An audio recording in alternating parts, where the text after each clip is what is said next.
Out of the gates and ready to go. Hot Mic with Hutton with Rowe underway on the Friday edition. Glad you're with us as we broadcast from 6th and Peabody with Yeehaw Beer and Old Smoky Moonshine and across the OutKick network. It includes this great radio partner and on YouTube. We hope you subscribe to the OutKick channel while you're there. Catch all the shows as we go live and on demand anytime. Just search out OutKick and subscribe to the OutKick YouTube channel. Chad, big show today. Jim Leyritz, the three-time World Series champion, will join us. Yankees took 3 of 4 from Toronto, but the bigger headlines throughout the week in that series is, well, they're in a great division, and Judge was peeking over trying to get signs or something from the dugout earlier this week. And it ends with Herman getting a 10-game suspension for a sticky substance on the baseball. Jim Leyritz joins us to discuss all of that in 20 minutes. Dan Gillian is the attorney for the woman alleging that she was raped at a party at San Diego State University off campus where Matt Ariza, the punt god, the punter, was present and has since been cleared of any criminal wrongdoing. Evidence not being brought forward by the district attorney or by San Diego State University. And we will speak with Dan Gillian about the civil case that is ongoing and why it continues to go on based on the information that's out there in public versus what he knows and what she is alleging. That's coming up today in a couple of hours. Plus, Mary Catherine Ham back on the show. Great conversation with her last week, Chad, about the media's rush to get something first instead of get something right, and how it can manufacture perception versus reality over a 24-hour news cycle.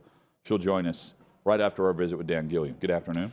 Mary Catherine was great with us last week when she came on. Look forward to talking to her about media members rooting for something, rooting for a story to be true or a story to be false, and how that can cloud a lot of judgment with how stories are covered. We'll talk to her about that and much more. Big show today, Hutton. Here is something that is true.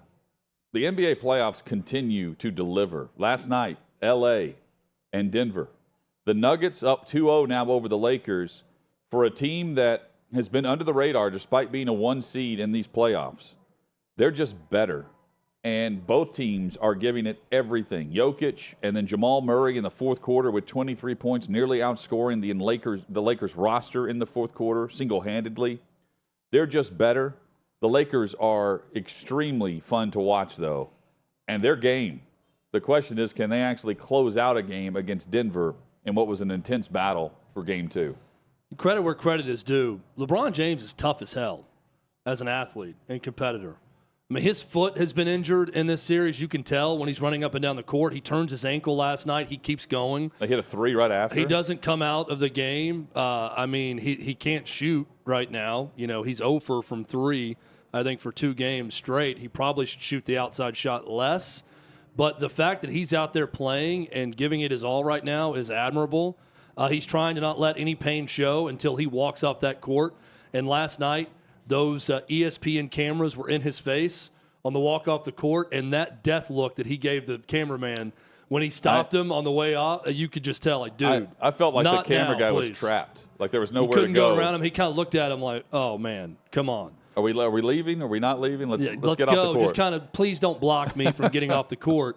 Because I noticed that the decision by ESPN to follow him off the court into the tunnel all the way to the locker room, you noticed in Game 1, I did, that he showed physical pain for the first time. Yeah. When he got to the tunnel, and he moaned or groaned or something as he opened the door to the locker room to get off the court. But the fact that he is soldiering on and trying not to show pain, I give full credit to LeBron James. He gets criticized for a lot, and rightfully so, but can't criticize his play.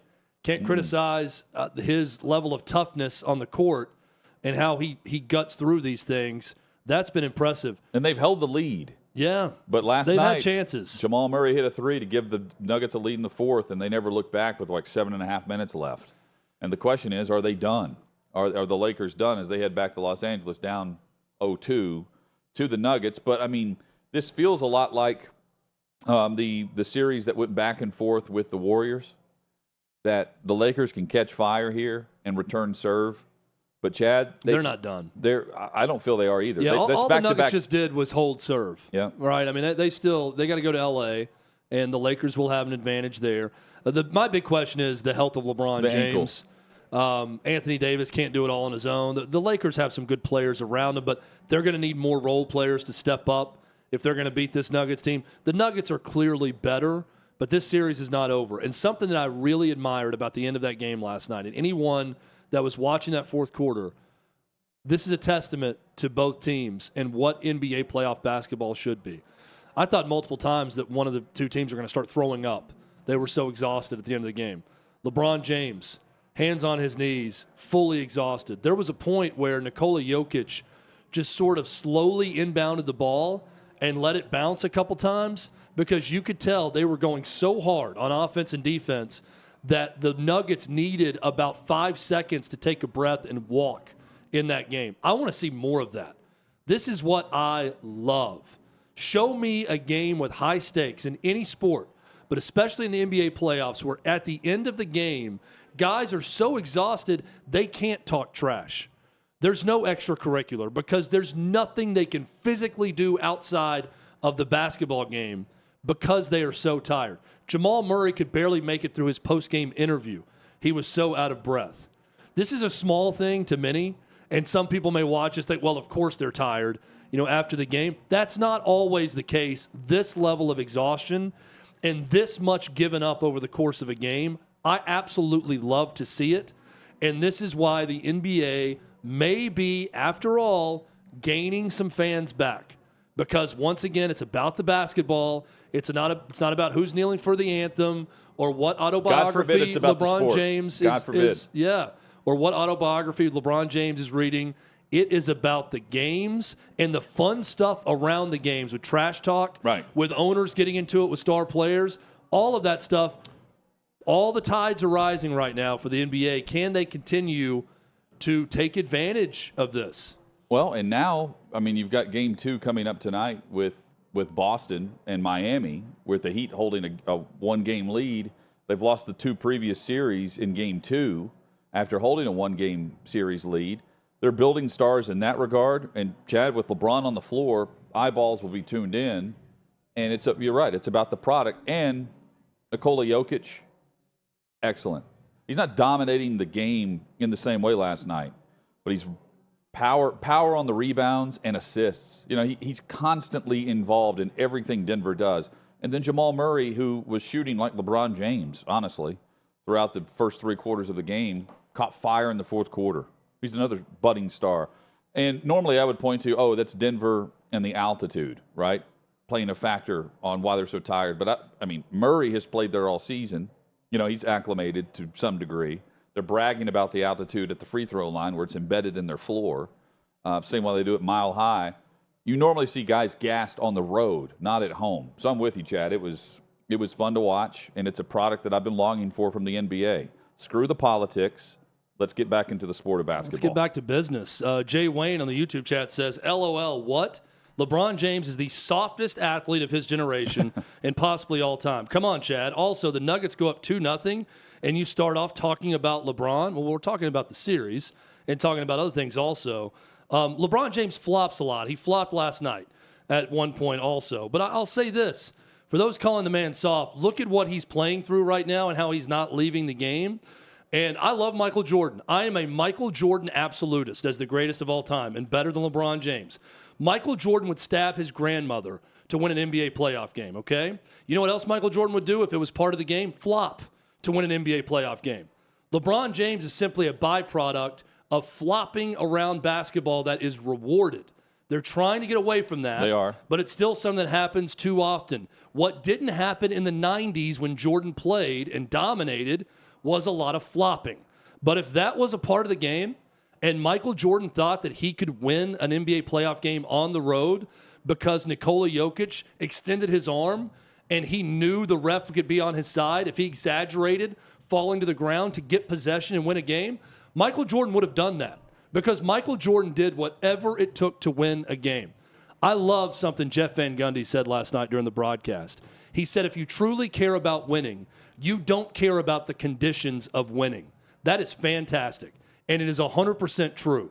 If you were all in on winning, you don't care if that means you score 20 or 0. You get 20 rebounds or 5, it means you got to get all the assists that night. You care about winning, period. I saw 2 teams last night, Hutton, that cared about winning, period, in that game, and I loved it. The Lakers, though, need more from Anthony Davis on a consistent basis. 4 of 15.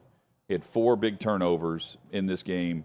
They've got, after posting what was a stat line that we haven't seen in a long time in the NBA in game 1, he turns around and only produces 18 points. They need more from him to lead the way. It cannot be LeBron. It's got to be AD.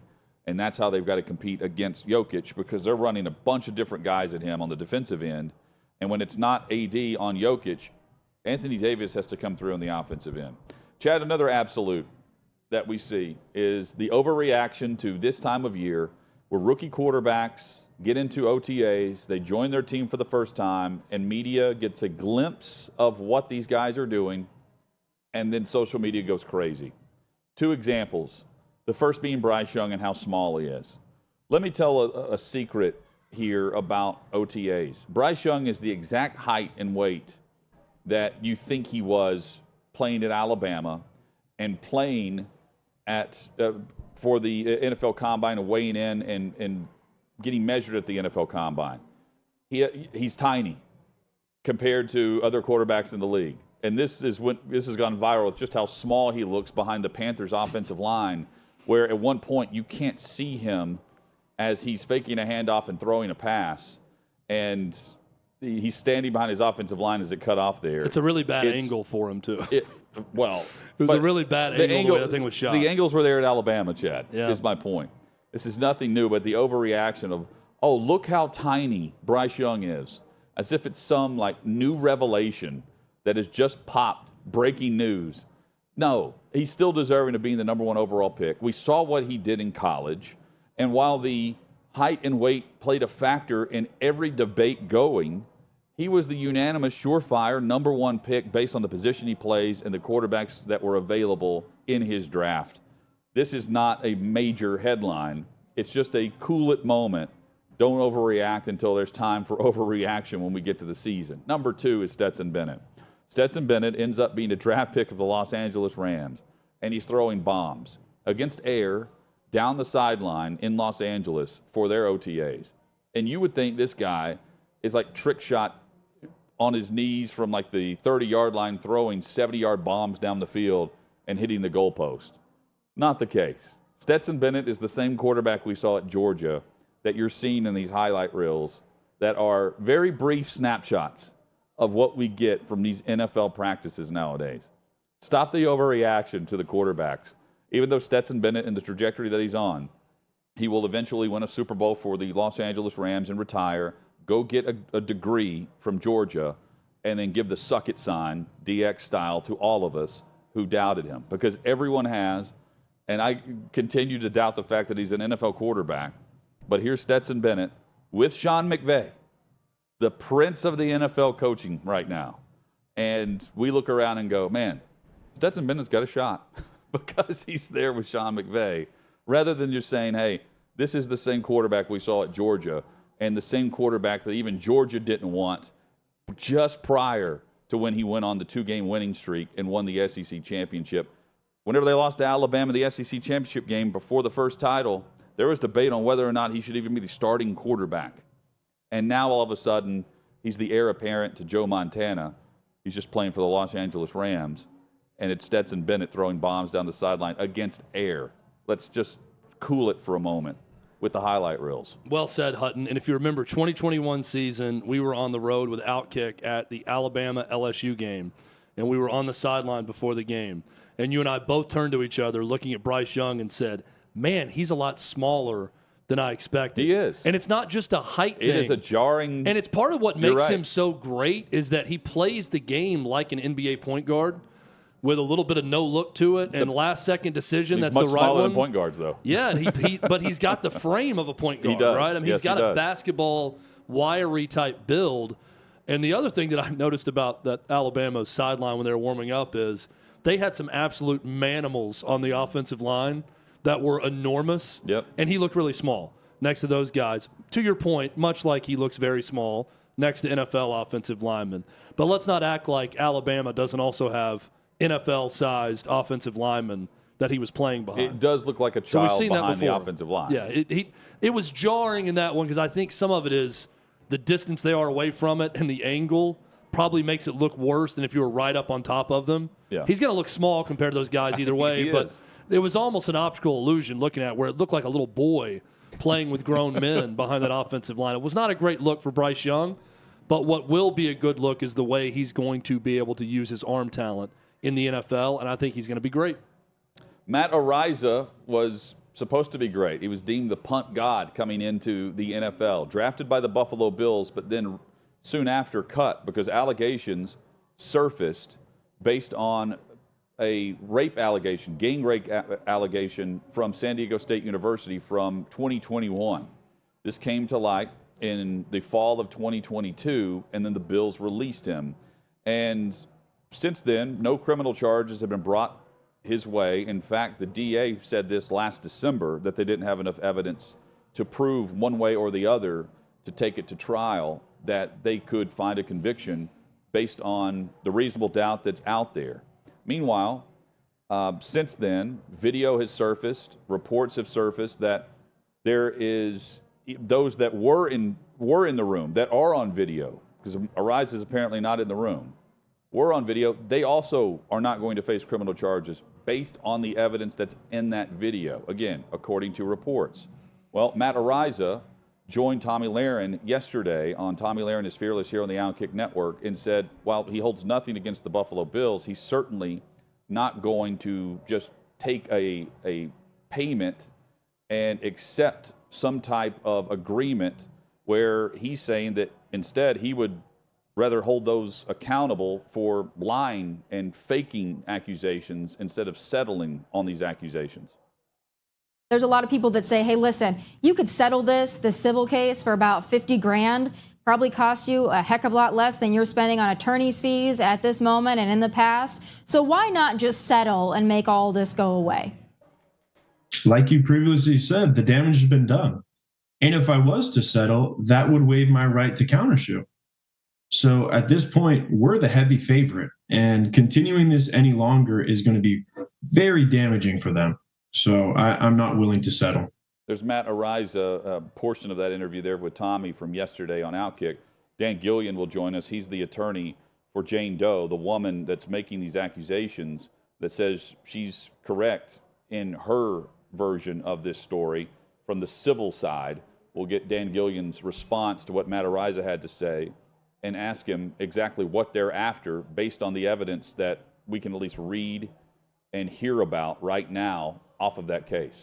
Good for Matt Ariza. If I was in his shoes, I would not settle either. If they didn't press criminal charges against you after a 124-day investigation and there's some sort of proof that you weren't even there, there's no chance I would settle either. So I completely agree with his stance on that one. But we'll get to the bottom of it and ask the accuser's attorney questions about the case from her perspective coming up later in the show. Sign stealing, sticky substances, and the best hitters in baseball. We'll discuss that coming up with Jim Leyritz. This is Hot Mic across the OutKick Network.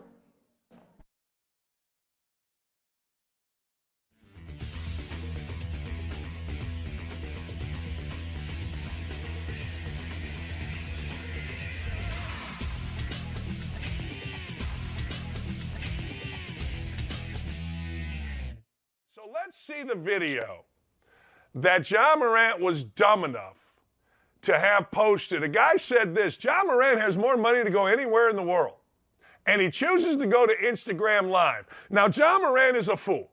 We know John Morant is a fool. It was two fools sitting down, Jalen Rose and John Morant, for a ridiculously idiotic fake interview a few months ago, all right? So John Morant does what every NBA player does. He hangs out. There's always a little guy. Usually it's a little white guy. But watch this video. John Morant's going to flash a gun. All right, you're that stupid, fine. But watch the little idiot driving the car as you watch the video that ultimately is going to cost John Morant a ton of money. We can't believe he's any dumber than he is. He's already the dumbest dude walking except for Dwight Howard, and we'll get into that. But watch this video. There they are. Look at this idiot right here. He's looking around like, hey, am I cool? Oh, he's dancing like a little, so John Morant's trying. John Morant looks like a girl. I hate to say it, but he does. Look at it. I mean, he flashes a gun, and then they put the thing down. Now it's been deleted. But, I mean, his little buddies look like, I don't know. They kind of look like the Bengals back in. Look at this little guy. There's always a little punk like that hanging out with a star. There's always a little punk. Shaq had a little white guy. I remember when we were filming Blue Chips. Everybody usually has a little white guy. But I'm telling you, this dude is about as hard as this cup of coffee. There ain't nothing hard. He looks like a girl. Seriously, if I were advising John Morant, you know what I would tell him? Cut your hair and get serious about your craft. Just change everything about you.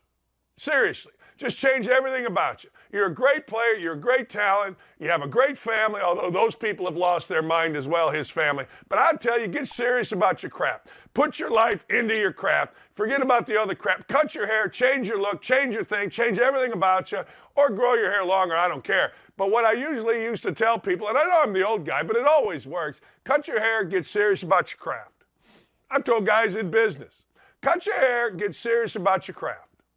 Now, well, that's racist. Hey, what does hair have to do with it? No, it just means that you're changing up what you are doing. It means you are getting serious about what you should be serious about. Because let's be honest, this guy's career could be over. I don't know. You get playing with a gun, next thing you know, you could end up in jail. Career could be over. So get serious about the one thing that works the most. Did you ever see Michael Jordan, Magic Johnson, Isaiah Thomas, Karl Malone, John Stockton, Barkley? Did you ever see him with, like, I don't know, something to distract? You never did. Do you ever see LeBron James with something to distract? No. LeBron James serious about his craft. He's not out there trying to put purple in his hair, or put green in his hair, or make his hair look like my mother's back in the 1970s where you had the beehive going like Miranda. No, you never saw that. Of course you don't. I'm serious, you don't. You know, the girl that comes in the office with purple hair is never the leading seller in the office. It's just, she's just not. The guy that comes in with all of a sudden a face tattoo is not the leading producer in the company. He just never is. People that are serious about their craft get things done. People that know and understand, hey, look, we got to get this done. And if I'm John Morant, you can play kid, you can play tough guy, you can play a little child, you can play try to look like a girl, I don't know. You can have all that feminine energy that John Morant has off the court and your little effeminate friends off the court, but it's a man's league.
Hot Mike with Hutton and Withrow across the OutKick network rolls on. Some sad news to relay as we welcome you back. According to the Associated Press, Pro Football Hall of Famer and running back considered to be the greatest player to ever play the game, Jim Brown, has passed away at the age of 87.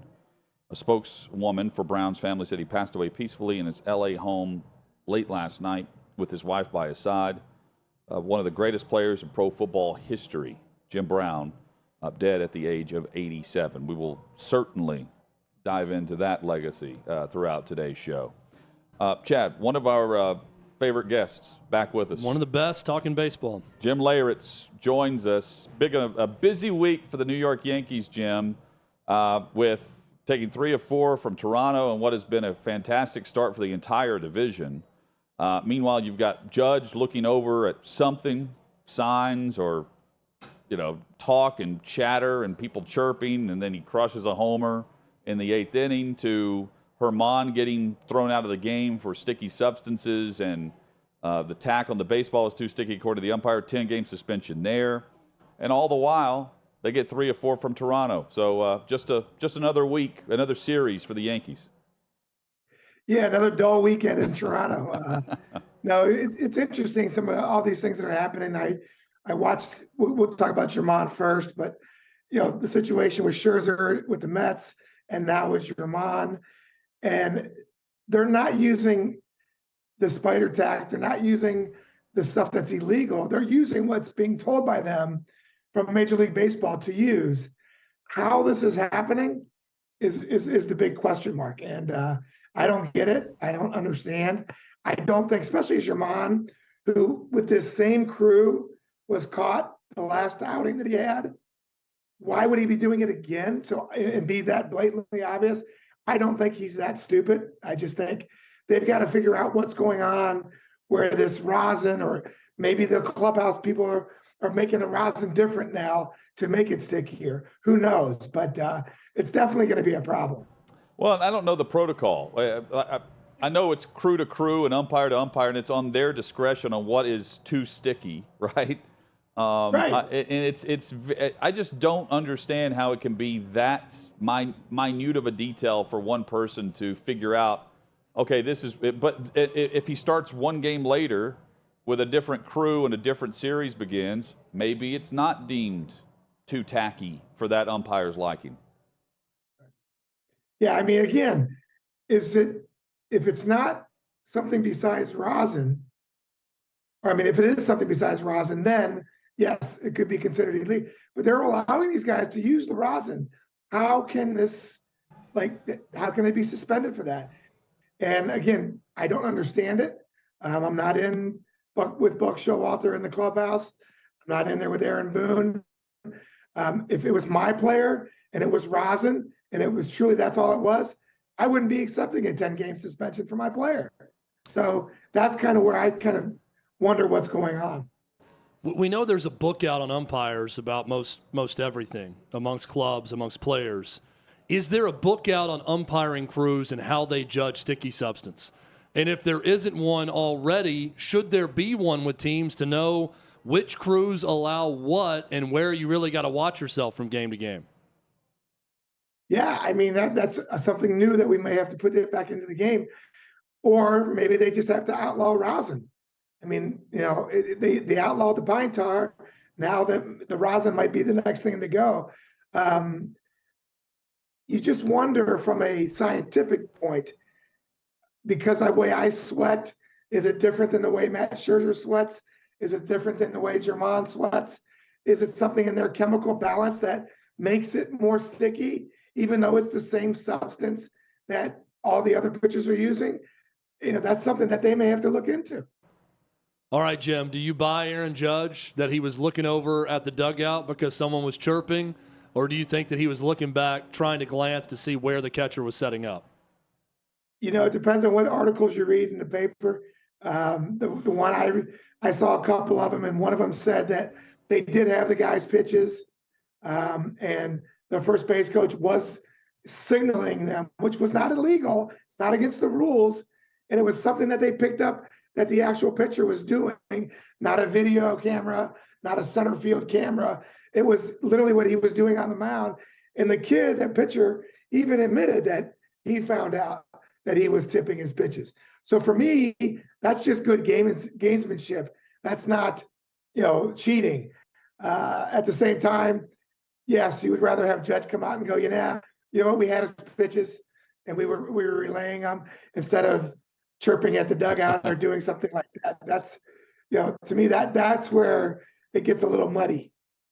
How easy is it? Jim Leyritz joins us on Hot Mic. How easy is it to pick up on pitchers tipping pitches, Jim?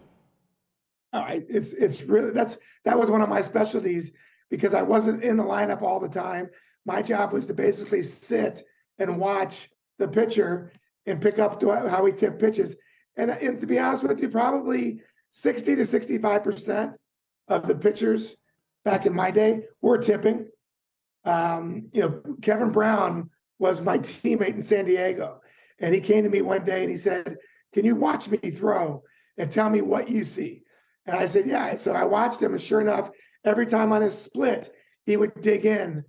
You could see him dig in for the grip. And I picked it up right away, and I said, "This is why they're killing you, because they can see it coming." And he goes, "Well, I can't change it. It's just I'm comfortable." I said, "Here's what you do. You go in there for the forkball grip, and you throw a fastball up and in, and they won't guess anymore. If you can't break a habit, then you got to do something that changes that these guys can rely on. And again, if you put your glove too flat and you usually throw a curveball, you know what? One time put your glove flat and throw a fastball, and these guys won't be able to tip pitches. They won't be able to give your pitches away because now you've changed things up a little bit." How often would you either do it or notice guys looking back at catcher to see their positioning, and how often would it get obvious with players that someone was glancing back, not necessarily trying to see, this is before pitch comms, obviously, trying to see the sign, but trying to see where you were setting up? Yeah, location. And location was usually what they did back in our day. We weren't getting the pitches. We were getting location, and sometimes it was the hitter trying to look back. Sometimes it was a guy at second base trying to give, if he would take one step to his left, that was away. One step to his right, that was inside. There's certain ways that guys would tip up. The Cleveland Indians bullpen used to cross their legs according to where the catcher was setting up. So there was all different ways to play this gamesmanship. And it was really up to the catcher to kind of try to figure this out. And the way we used to handle it, I remember Chris Hoyles was playing for the Baltimore Orioles, and he was looking back, and I caught him one time, and I said, "Hey, unless you want one in the ribs, I quit doing that." And after that, it stopped. That was just the way we handled things. Sometimes I'd go out to the mound, and I would yell at the guy at second base and go, "Hey, you're going to get your buddy hit because I know what you're doing. Clean it up." And then I'd go back to the batter and go, "Hey, I'm going to watch your boy. If he's still tipping pitches, guess what? I'm going to go ahead and hit you." That's the way we kind of handled things back then. And obviously, if Aaron Judge has the pitcher and they know that he's tipping pitches, even in an interview, you don't want to let on that for the chance you face him again. So how much credit should we be giving Aaron Judge for being so quick on his feet that he came up with that reason so quickly? You could tell he's kind of thinking about it as he asked the reporter, "When are you talking about again?" And then he goes into the explanation, "Oh, I'm just looking at the dugout because guys were chirping after my manager got ejected." Shouldn't we give him credit for that, Jim, for being able to come up with an excuse that quick? I think that does deserve some credit. I mean, it was a situation where, he was thinking quick on his feet. And again, this was not cheating. This was part of the game. This is part of the gamesmanship of baseball. Buck Showalter, my old manager, now the manager of the Mets, was one of the greatest at picking up third base coach signals. And he would know when to pitch out when a guy was stealing. He would know when to pitch out on a hit and run. He knew all these things because that was one of his specialties. And that's just part of the game. And that's like I said, that's not the high-tech cheating that we talked about with the Astros. Jim Layer, it's our guest. Jim, based on where Aaron Judge finished off last season, how would you compare the way he's been at the plate this year to last year? I think he's been great. I think he's been, besides the slide into third base, everything he's done this year has been pretty good. He's cut down on the strikeouts. I don't know it for sure because I haven't seen him play enough. But I think he's taken a different approach with 2 strikes than he did before. But in what way? As far as a lot of times, big hitters like that will shorten up a little bit. I know they were talking in spring training about he was thinking about a different 2-strike approach. I haven't watched him enough to know if he's using it or not. But he had spoke about it in spring training, where he wouldn't lift his leg as high and he'd be a little bit quicker just to try to put the ball in play and cut down on those strikeouts. And like I said, for what he's done this season, for not having Stanton in the lineup to protect him, I think he's had a pretty good season so far. Where we are in the standings in mid-May, for what you've seen in the AL East, is it as best as it's been in years? And do you think this continues at this pace? It's scary how similar the division is 1 through 4. And even, like I said, even the Red Sox, because who are, that down there, the parity in that American League East is unbelievable. And you're going to have a team, my guess, with 86 to 90 wins that wins that division, that no one's going to run away with it, because these guys, they're going to beat up on each other all year long because the parity between those teams is so great. And I really think it's going to come down to the health of whatever team stays healthier is the team that's going to be the one to beat in that division. And not the AL East, but the NL East is supposed to be a 3-team division with Atlanta, the Mets, and the Phillies. Of the two that came out of the gate slow, the Mets and the Phillies, which one are you more concerned about right now, Jim? Well, listen, I'm a Showalter fan. I want the Mets to do good. I'm living in New York during the summer, working for the Yankees and doing some other things. I want New York sports to be great. And New York sports is great when there's two teams doing well. And of course, when they play each other, I'm rooting for the Yankees. But I'm rooting for the Mets to do well also. And for Buck Showalter to get an opportunity over there to get a little further in the postseason this year than they did last. So I would root for the Mets before the Phillies. Even though Rob Thompson was an old coach in the minor leagues for me, I'm rooting for the Mets more than the Phillies. Jim Leyritz has been our guest, 3-time World Series champion. He always brings it, and we certainly appreciate the insight, Jim. Had to get your take on the sign stealing, which we agree with you. It's not cheating if you can figure it out, if you're doing it the way the old school way was, not the Astros way, right? Like that, there's a big difference there. But when you're peeking over, I'm thinking, well, guys are chirping all the time, and I don't see guys right before the pitch looking at the dugout multiple times. It was comical, and then he crushed the homer in the middle of the broadcast as they're pointing it out. If he grounds out to shortstop, it's probably not a headline. Exactly. And that's very true. I mean, if Altuve didn't hit the home run, it wouldn't have been probably that noticeable, but he did. A quick follow-up question just came to my mind. What do you think about if a TV crew or someone from the truck or someone from the club's watching on TV and sees a player doing that, and they call their own team and tell the Blue Jays dugout, hey, I think they've got your pitches, because we've seen them look over a number of times. Is that above board, or is that using video in a way you shouldn't? No, I don't think that. Well, yeah, I guess if they're associated with the team. Yeah, because it was the Blue Jays broadcast team that brought it up, right? They're the ones who showed it. Yeah. I wonder if someone could go and say, hey, you need to get into the clubhouse and say, they've got something on the pitcher tonight, because we see some stuff going on with their eyes. I can tell you that it happened to us in Baltimore with Tim Leary. Tim Leary was one of our pitchers, and he was using a sandpaper, and he had it on my finger, and you could see him. I didn't see him. I was on the dugout, but they saw him using this in the broadcast, and they relayed it to the dugout, and they came out and checked them out. I think that's, is that fair? I don't know what the major league rule for that is. I love it.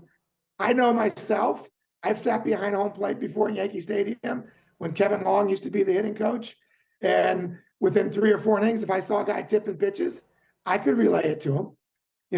That to me is not against the rules. But it really depends.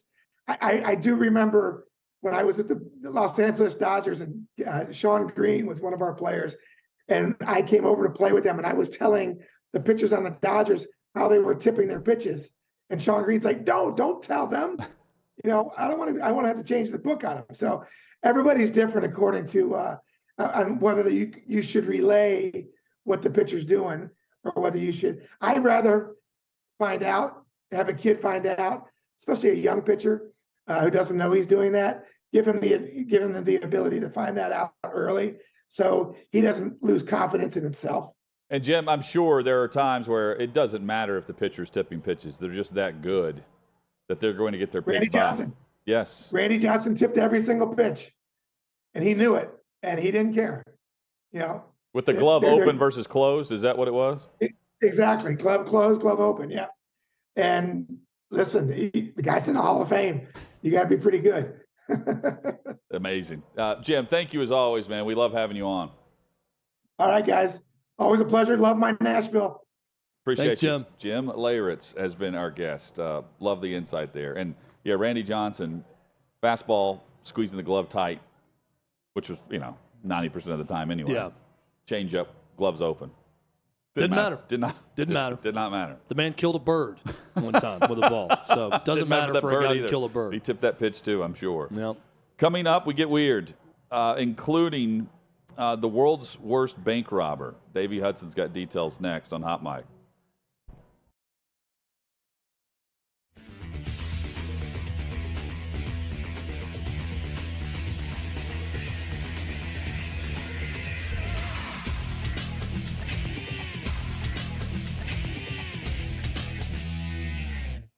Primary complaint is when you let somebody cross the street while you're driving and they purposely take their time when they see that they are waiting for you crossing the street. That is my primary complaint, and it drives me crazy. My primary complaint is people who talk on speakerphone in public.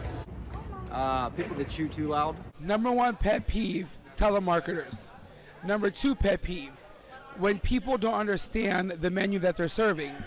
Number 3 pet peeve, when people ask for change but they have no quarters. Number 4 pet peeve, parallel parking. My primary complaint is I can't just go to a bar and have a nice quiet beer. There's all this live music every freaking where.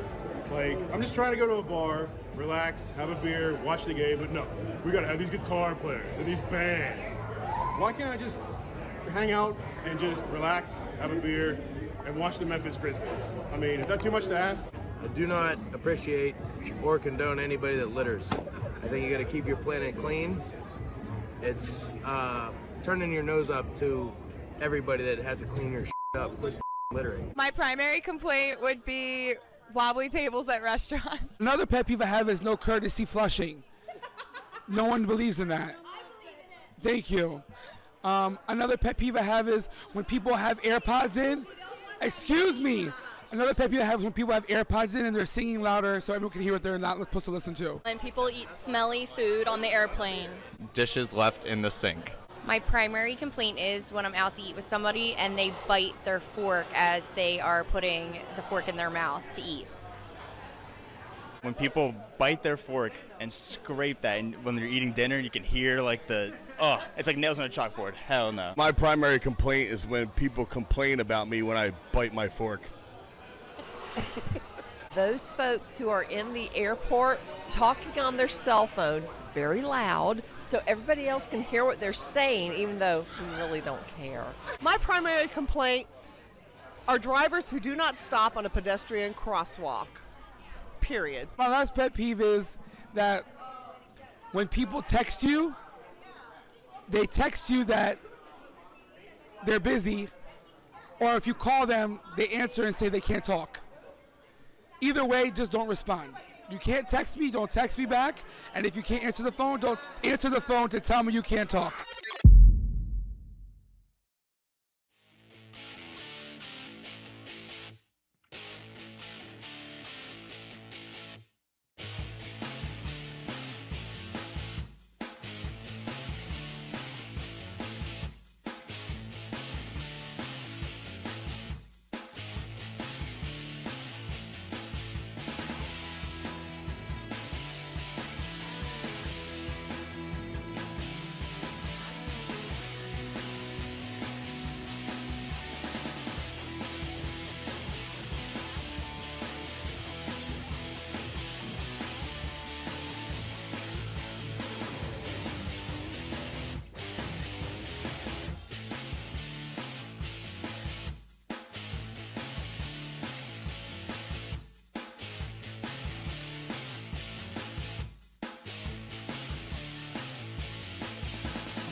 Hot Mike with Hunting with Row rolls on.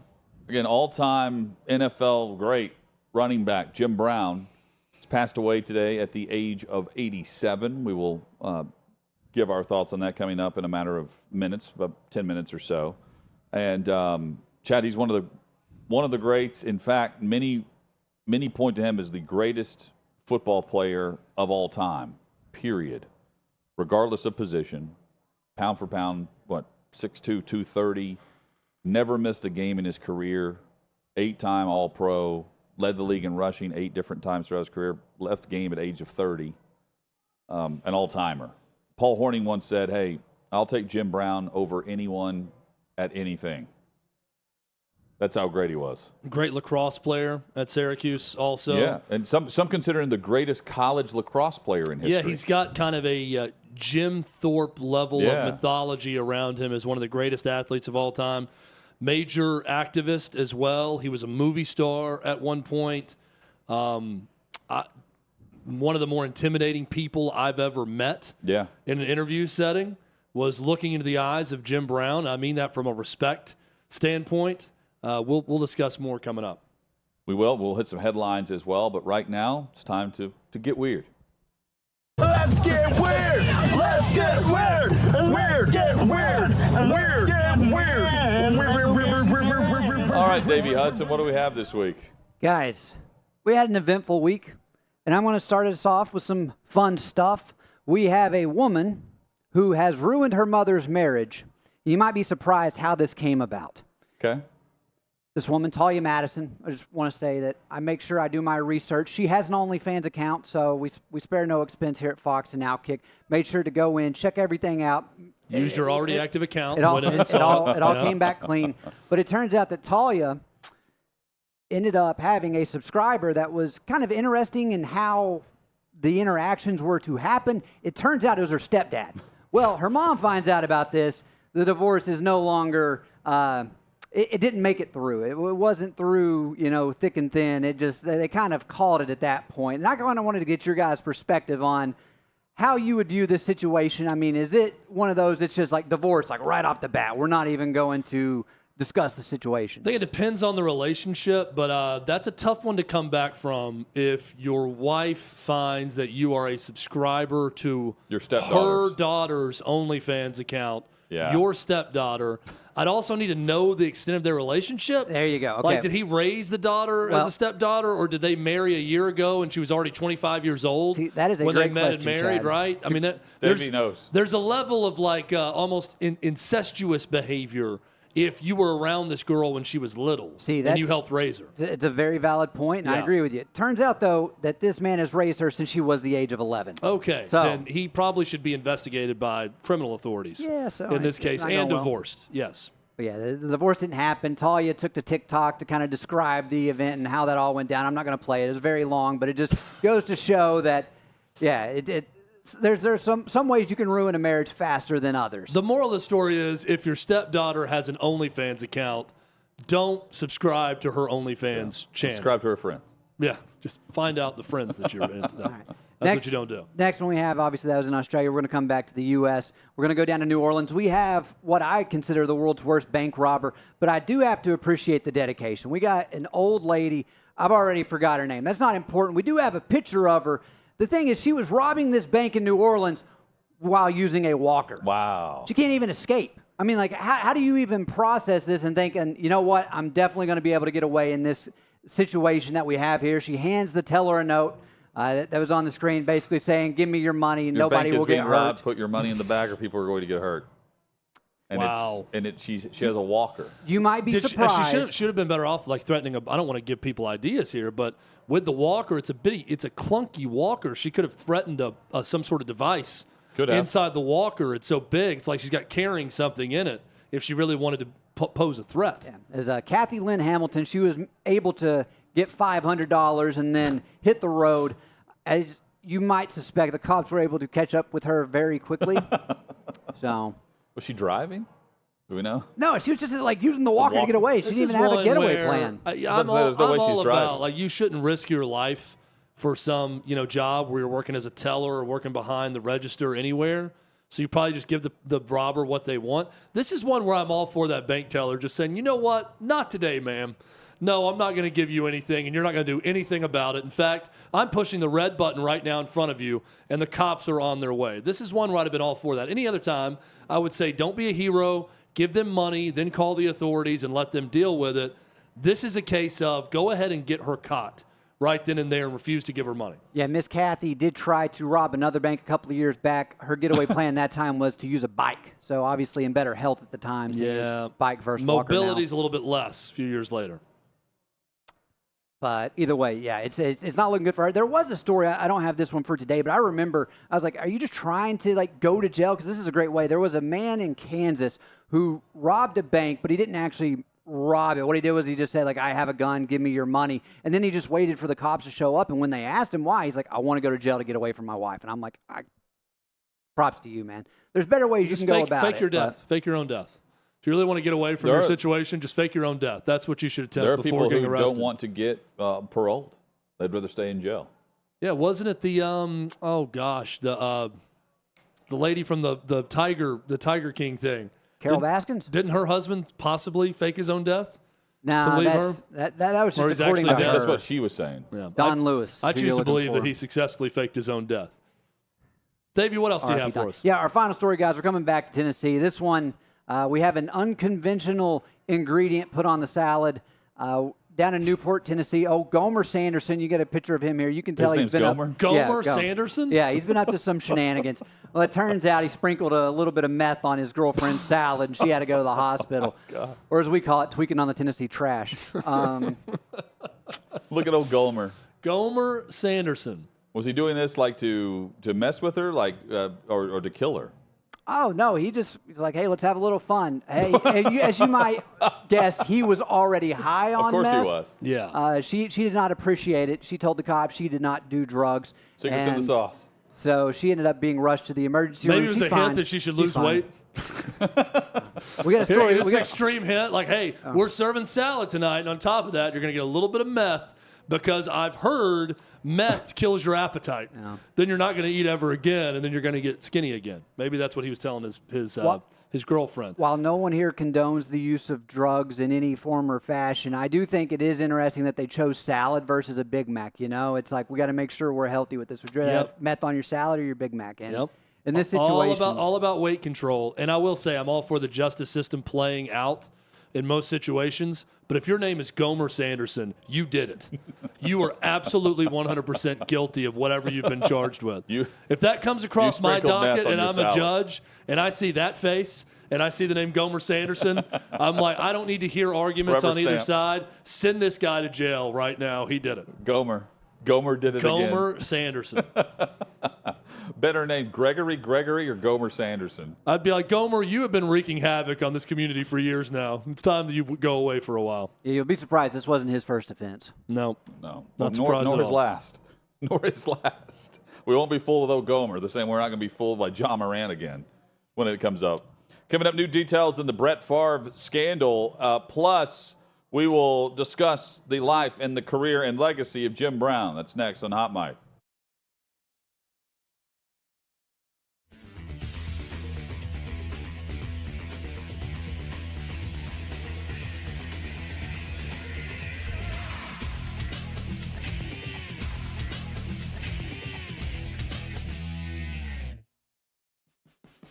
What you're experiencing is the bold taste of a Southern legend. Old Smoky Moonshine and Whiskey, authentic Tennessee mountain-style spirits. We believe in crafting flavors that were born from tradition but defy expectation, and pioneering a new experience with every sip. Because if it doesn't do this, it ain't this. Old Smoky Moonshine and Whiskey. Come on.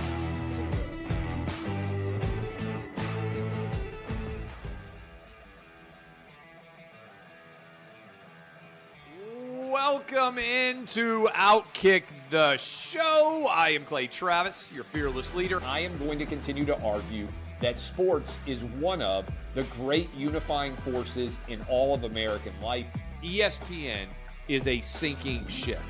Democrats are now the party of the white, woke college graduate.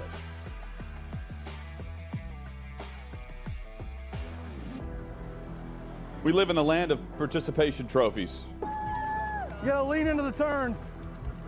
You really gotta lean into the turns. When Leah Thomas walked in that first day, it got silent, and every girl was uncomfortable. Very difficult to go back-to-back years in the NFL with the #1 overall pick. I've been out of LA long enough to have forgotten that libs, no matter how ridiculous the scenario, are gonna live. Another week of inflation, another week with Biden with COVID, and another set of losers to crown. People don't watch the WNBA on TV, in person, on a plane, on a train, on a bus, or on purpose. The scary thing, Tommy, is in the history of this government, I've never seen them give anything back that they've taken. Oh no, they never do. And they won't. We've seen coaches throw water bottles. We've seen coaches act like idiots. We've seen coaches slap other coaches. But I think if you're involved in carjacking, you're inherently a rotten human being. The level of stupid that sometimes gets on our YouTube chat just gives me a headache. You're born a male, play with males. You're born a female, play with females. Don't at me about it, people. I believe this person is the greatest player anybody alive will ever see. How can you hate Derek Jeter? A guy's on-base percentage tells me his batting eye, and a guy's slugging percentage tells me if he's a threat. That's the kind of guy that throws a no-hitter, that effectively wild guy.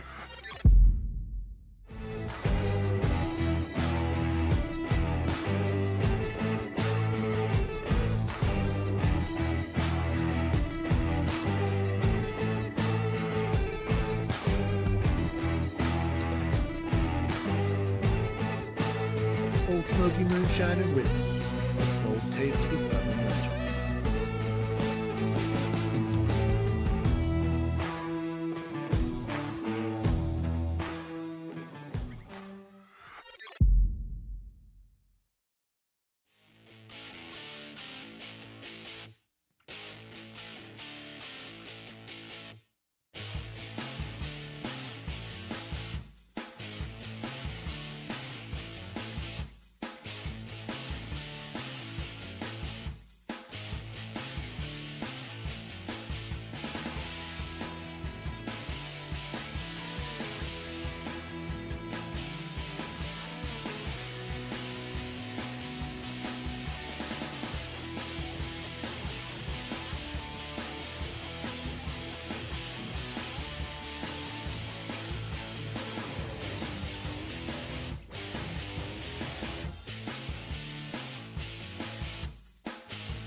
Just like that, the second hour is here of Hot Mic across the OutKick Network. Hutton and Withrow with you. 6th and Peabody, our location with Yeehaw Beer and Old Smoky Moonshine. If you're watching on YouTube, we will hope you'll subscribe to our OutKick channel. There's a subscription button. Hit that thumbs up, like button. You can join Chad in the chat as well. Chat's been busy today, Chad. Chad has been busy. Good fodder being thrown out there. Love people stoking the fires a little bit, if you will. Good to see. So keep it up on the chat and definitely subscribe and like us on the YouTube channel. Jim Brown has passed away at the age of 87. Chad, he is a player, not just the greatest player. He's a guy that could transcend any era of the game. Let's just start on the field. Could Tom Brady have played in the 1920s? Yes. But is Tom Brady putting up the numbers? No, not based on how the game was played. Jim Brown could. Jim Brown could play right now as well. And that's what many will point to is he is the greatest just pure football player to ever live. 118 straight games throughout his career when he walked away from the game at age 30 and took a pounding and kept going. Whenever he walked away at the age of 30, he led the NFL. He was the all-time leading rusher, 12,312 yards. He had 126 touchdowns in 118 games. Just purely dominant.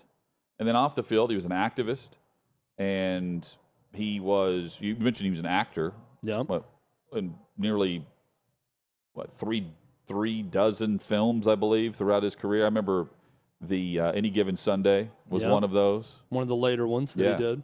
Yes, and then had his falling out with the Browns, and has since, had since gone back and had made amends A lot of the falling out, though, was over Holmgren. Whenever Holmgren took him off of whatever role he was doing as a special advisor with the team, he stepped away and didn't show for the Ring of Honor whenever they inducted him to the Ring of Honor for the Cleveland Browns and other incidents. But, yeah, he's he passed away last night, his family said, in his sleep at the age of 87. Which begs the question, why would anyone associated with the Browns at any time take away Jim Brown's role as special advisor to the team or whatever Mike Holmgren did? Yeah, it was like a special advisor to young players or something. That's an odd decision by him. And that was Brown's account of things. So there are players that are not of their time. I think of like Pistol Pete Maravich. I think he was ahead of his time.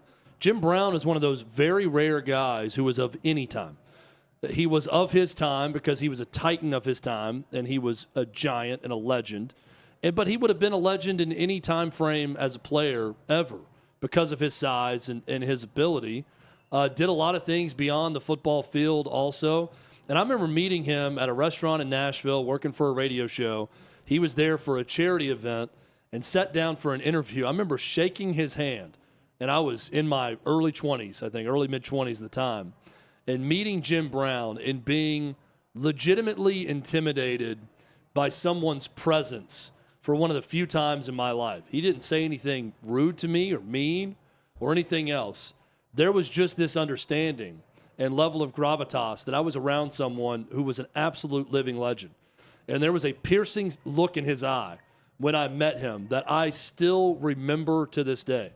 And I've met a lot of people in this business, but there are a few people I have met that I can still remember the reaction I had to meeting them and seeing them and looking them in the eye and shaking their hand the way I felt around Jim Brown. The man was that legendary for everything that he accomplished on the field and off. A true legend, passed away today. Yeah, I mean, he led it in basketball. He was an All-American in football and lacrosse at Syracuse and led the nation in scoring in basketball. I mean, just purely great. Could do everything. Yeah, and as Paul Hornung said, I'll take Jim Brown over anyone at anything. Jim Brown, dead at the age of 87. David on the YouTube chat says The Dirty Dozen was his greatest film role. Big movie that he was in. And whoever said it, Jim, you're right about Jim Brown. He is the all-time universal #1 pick on the schoolyard for whatever sport you're playing. If you line up athletes, he's one of those guys that, you know what, I'm going to take this guy to do anything. If Jim Brown, if pickleball was a thing back in the day, you're picking Jim Brown to play pickleball on your team. Whatever it is, he's your guy. Chad, new details are out with the Brett Favre scandal, involvement with government money and agency money in Mississippi, seeking government help. And we've detailed this several times on the show, but he's involved in a scandal where he's seeking government money and help in order to prop up his daughter's volleyball team at Southern Miss, where he's reaching into nonprofits and funds that are meant to help the extreme poor and the poverty in the state, and instead using that money and using his connections to help fund the volleyball facility at Southern Miss. And there are text exchanges that everyone's pointing to there, claiming that he knew what he was doing. He has denied all involvement or knowing that he was involved in this or where the money was coming from. And, he's involved in defamation lawsuits. Pat McAfee comes to mind. They've settled that out of court. There are others that he is also in litigation with. And look, he's one of the few remaining in this whole string of those being investigated that has yet to be brought forth with harsh charges. But there is a lengthy piece written at Sports Illustrated this week that details text messages and the connections involved, all to help out Favre through the government's money funneled to him to help out the volleyball facility where his daughter was playing. At best, Brett Favre just looks really, really bad in this whole thing. At worst, there's criminal involvement in that he knew exactly what he was trying to do, and he was trying to subvert funds for the extremely poor of Mississippi to go to Southern Miss volleyball. But what these new, I don't know if they're allegations, but this new investigation shows is that Brett Favre is cheap. He basically pledged money to build it himself and donate money to Southern Miss. And instead of using his own money, he went to his politician buddies and said, hey, I need you to help me out here and give this money from the state over to Southern Miss because I made the pledge and I want you to pay for it instead of me. So again, no matter what, he looks terrible in this whole story. I think the big question out there is, was anything illegal actually done by Brett Favre, or does he just look like a cheapskate who was trying to get off the hook for a pledge that he made by getting someone else to pay the freight for him? Yeah, it looks really bad based on the details and the text messages. Yeah, where he's saying like, "Hey, I need this money." Yeah, it's still unclear though if he specifically knew I'm taking this money from welfare for the extreme poor in the state to give to Southern Miss, or he's just begging. We know by text message he's been hitting people up, begging for the money, but did he know where it was really coming from is the question. Yeah, I mean, this is taking a while. This is a lengthy investigation. They have those involved in the government agencies already who have pleaded guilty and that face serious time. And Favre's on the opposite end with all of this, where we're still awaiting to see what comes forward with the charges. Chad, Pat McAfee said he was surprised by his audience's reaction with the announcement that he's headed to ESPN. I don't know how he could be, with as involved as he is in the social media landscape of things. Saying that some of the responses were just downright cruel, where he was announcing that he's headed to ESPN, but the show's not going to change.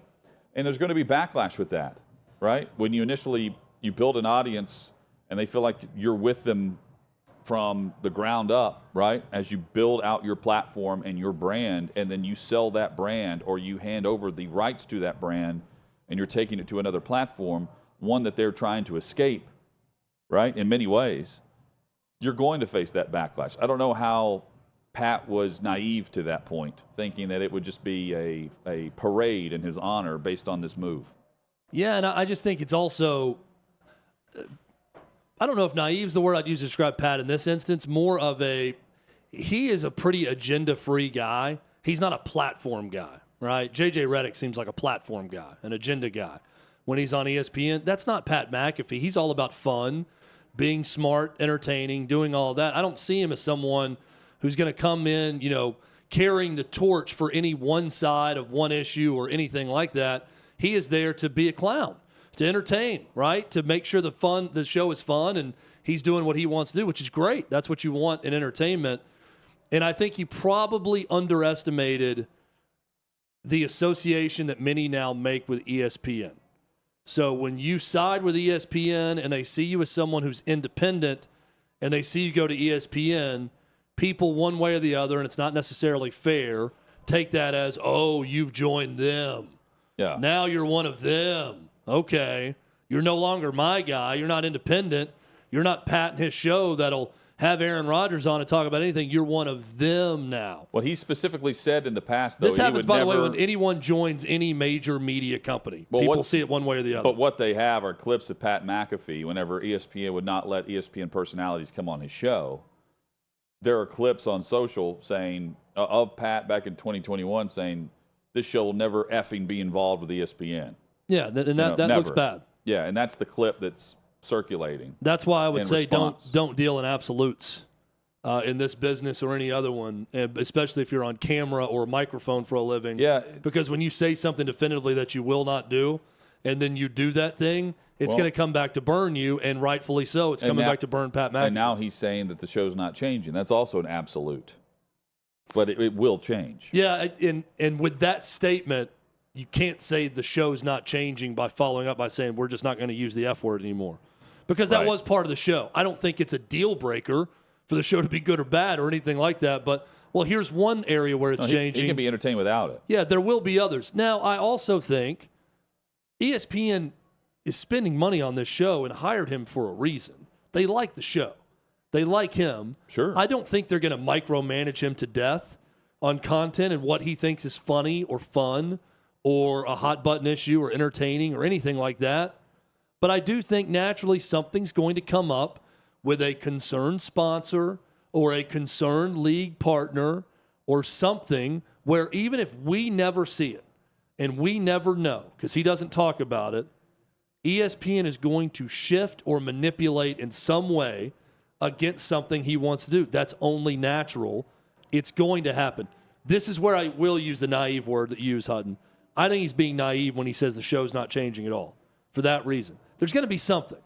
It's not going to change in some huge way, and you're not going to necessarily see the change immediately. But he's not going to be allowed to do something he wants to do, or he's going to say something that's going to get cross-checked by someone at ESPN. Mark my word. Chad, when we come back, we will reflect on the legacy of Jim Brown and what he meant to the National Football League. Eddie George joins us next on Hot Mic.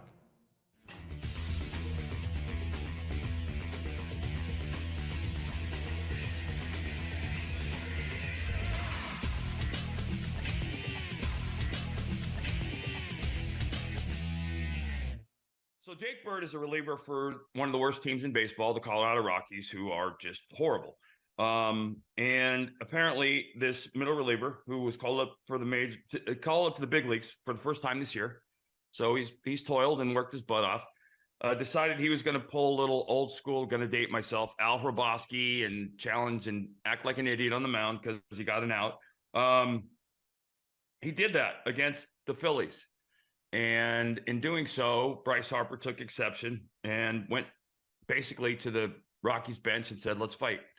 And I love it. I think it's awesome. I love, I don't know. I just love stuff because in baseball, there's a lot of fake tough guys.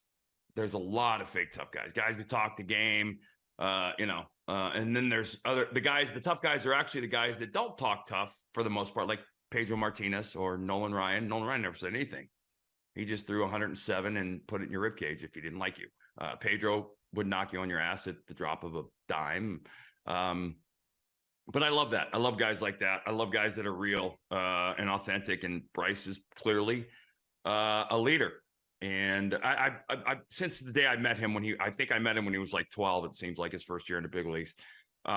He's always been a guy who's been vocal, but he plays the game and he's good. And the other stuff is the chromey stuff that's the modern day game and what they love and all the things that go with that. But the guy plays as hard as he can. And I think he gives it everything. And I loved it. I thought it was a great thing. I thought it was a good thing for the Phillies who need a little kick in the ass. And then there was he got ejected. Bird got ejected. Rockies won the game 4-0 to avoid a sweep. But none of that stuff matters. That's kind of the thing that you, I don't know about rally around, but it just cements a guy's position in the clubhouse. Zach Greinke became just the 5th player in Major League history. And please understand the significance of that. There have been, 100 and probably 40 years of organized professional baseball. When somebody does something that only 4 players have ever done, unique is not really the right word. I don't even know what it is. It's excruciatingly rare. But Greinke struck out his 1,000th different career player. So he struck out, only 5 guys have done this, and the list pretty much makes you understand. Randy Johnson, Roger Clemens, Greg Maddux, and Nolan Ryan are the only other players ever to strike out 1,000 different hitters. Not 1,000 hitters, 1,000 different hitters. And the only guy on that list that he's similar to is Maddux. Right. Well, and if you know anything about Zach, he's been Maddux-like since he got to the big leagues. Right. And he talked about, I think, his approach. Fascinating story too, by the way. And as a father of someone who raised a kid with Asperger's, meeting a professional athlete with Asperger's it's exactly what you expect. The guy is laser focused beyond belief. And as a parent of an Aspie, I met him. Well, I don't know if met him's the right word, but I ran into him at an event in Arizona, and he was exactly what you'd expect. But a phenomenal career. I think probably a Hall of Fame career too.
Hutton and Withrow with you for Hot Mic across the OutKick Network. 6th and Peabody, our location, with Yeehaw Beer and Old Smoky Moonshine.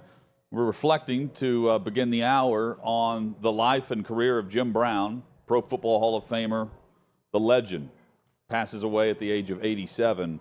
And a man who knew him and respected him and honored him at any opportunity he had the chance to get to do that is Eddie George, Heisman winner, a longtime NFL back, and head coach of the TSU Tigers, joins us. Eddie, thank you for the time, live from the airport. We have not seen Jim Brown on a football field in 58 years, but he's still regarded as the best football player ever. How would you describe Jim Brown, the running back? Oh, the running back was Superman. I can recall my father always talking about the great Jim Brown growing up, and when I was younger, and he would always refer to him as the greatest he's ever seen. Just his sheer size, his speed, his ability to make guys miss, his toughness, his grit. One of the first, one of the two backs to rush for 10,000 yards without missing a start. And, a man who probably could have continued to play the game at a high level, but decided to retire and go on to do other things, become an active activist. Had a huge impact, not just in the game of sports, but in society. Cared deeply about the community, and just the time that I've had with him and shared with Jim and just talking with it's always encouraging, to use the platform of football for something great, for a greater good, for a larger purpose. He's, it's a sad day. We're all going to pass away one day.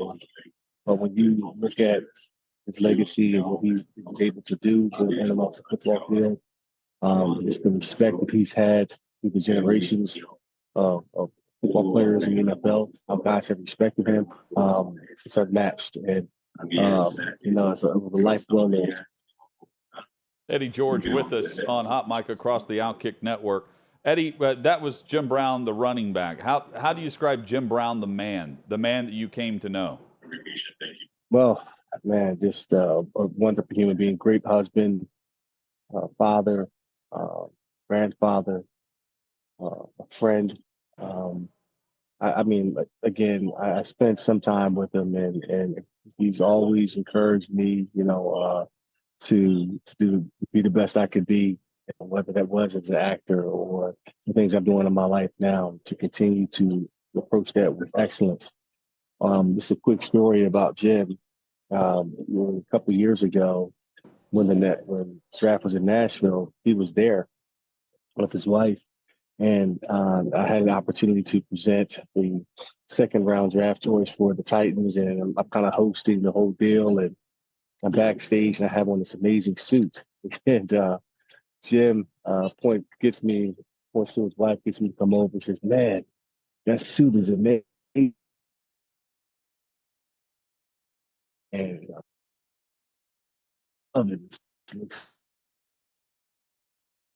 the airport. I'm joking. I'm joking. You're like, yeah.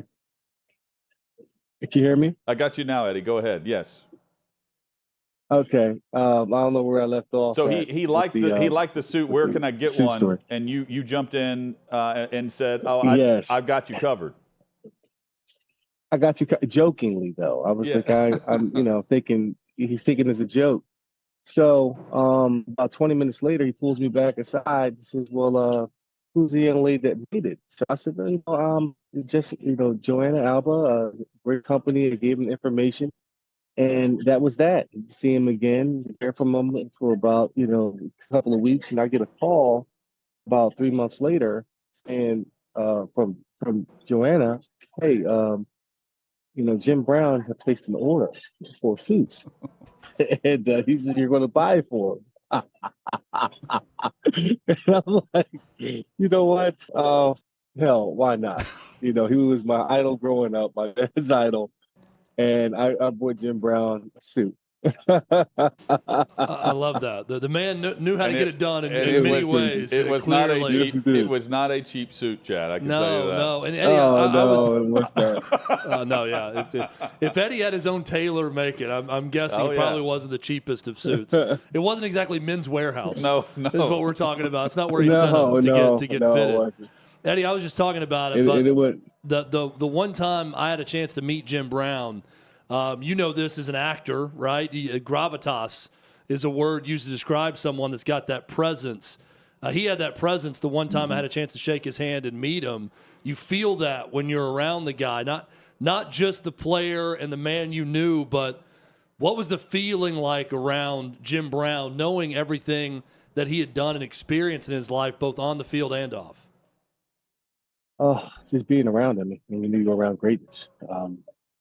He's just well respected. He hung on every word that he had to say. He spoke with gravitas, with thoughtfully, tactfully, with intelligence, and it was intentional. You know, that he spent time with you. He knew, he knows you. He knew me. He knew like my family. He did his homework on you. So the time that you spend with Jim is one that it's not just hey, how you doing type of situation. He's genuinely interested in how you were as a human being and just the impact you could have on others. And again, I was hoping that one day I could get him to come to Nashville and do the cocktail cigars and conversation, but never had an opportunity to make that happen. And the one thing that carries with me about him, Eddie, is it's you. Earl Campbell did that event with us. He was glowing about Jim Brown. Gail Sayers calls him the greatest of all time.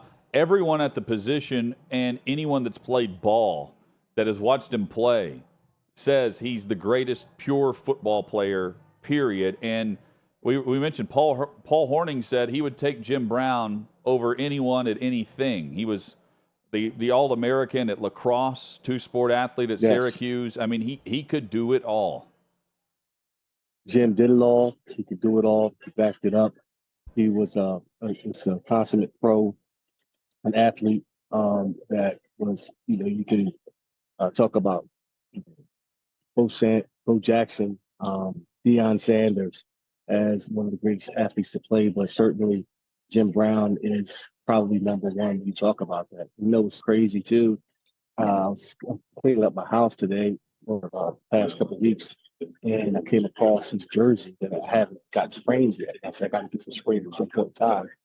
And it's just weird how things work out. He's at the top of my thoughts, and it's unfortunate that he passed today. But I think that he's in a much better place, and we will continue to celebrate his legacy.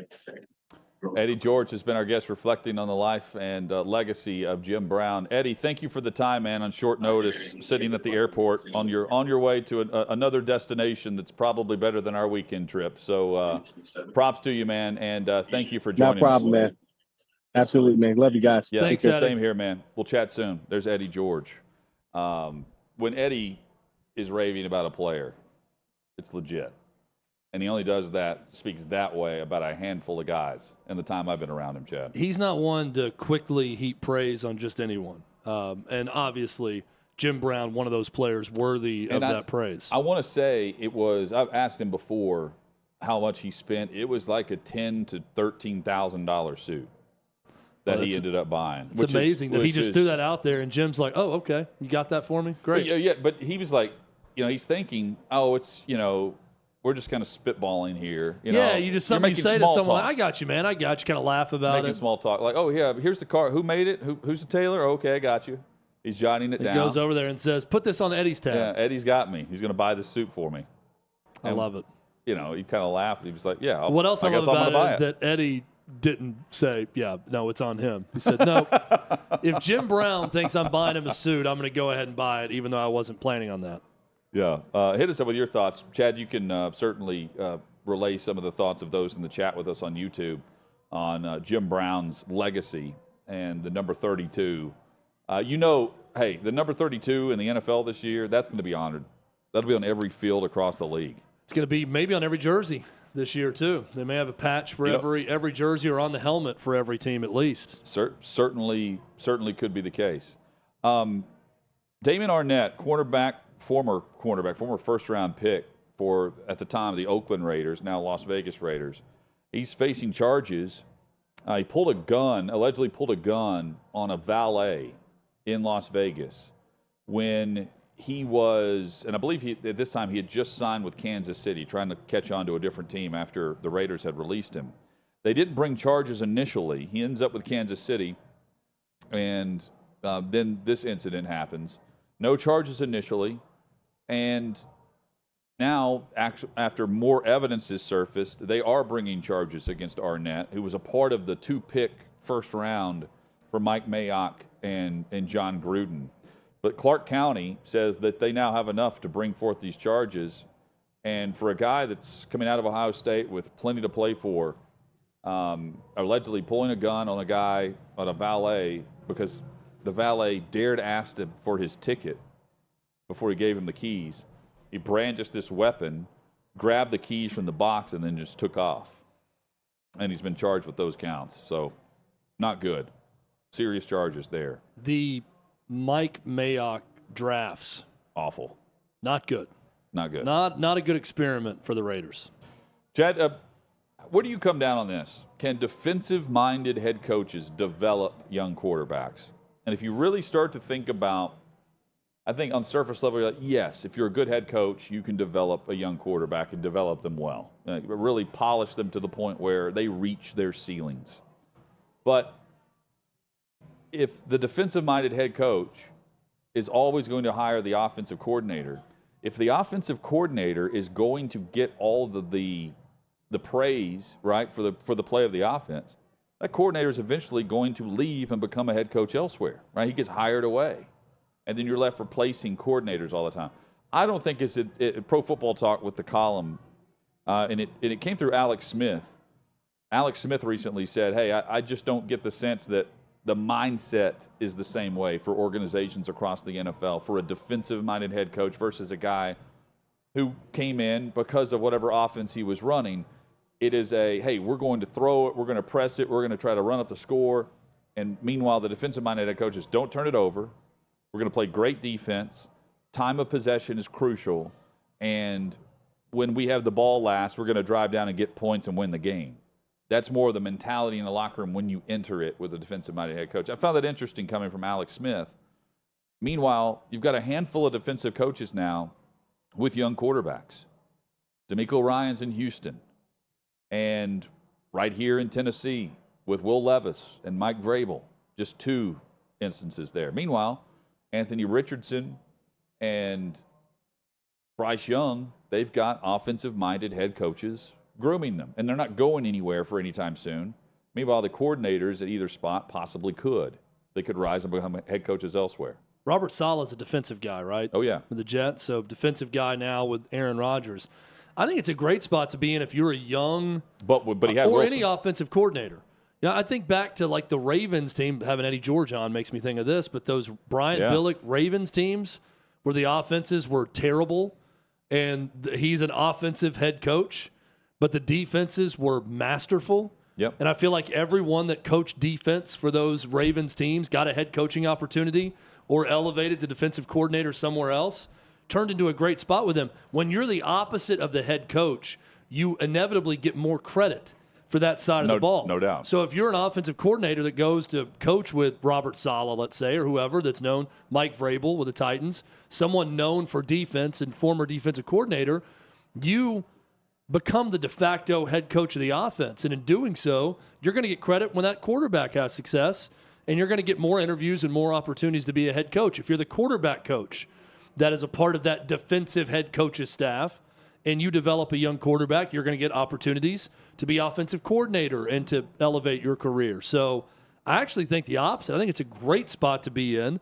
And I don't look at defensive head coach and think, boy, that guy did a great job developing that quarterback. In fact, in the NFL, Hutton, I don't look at quarterback developers.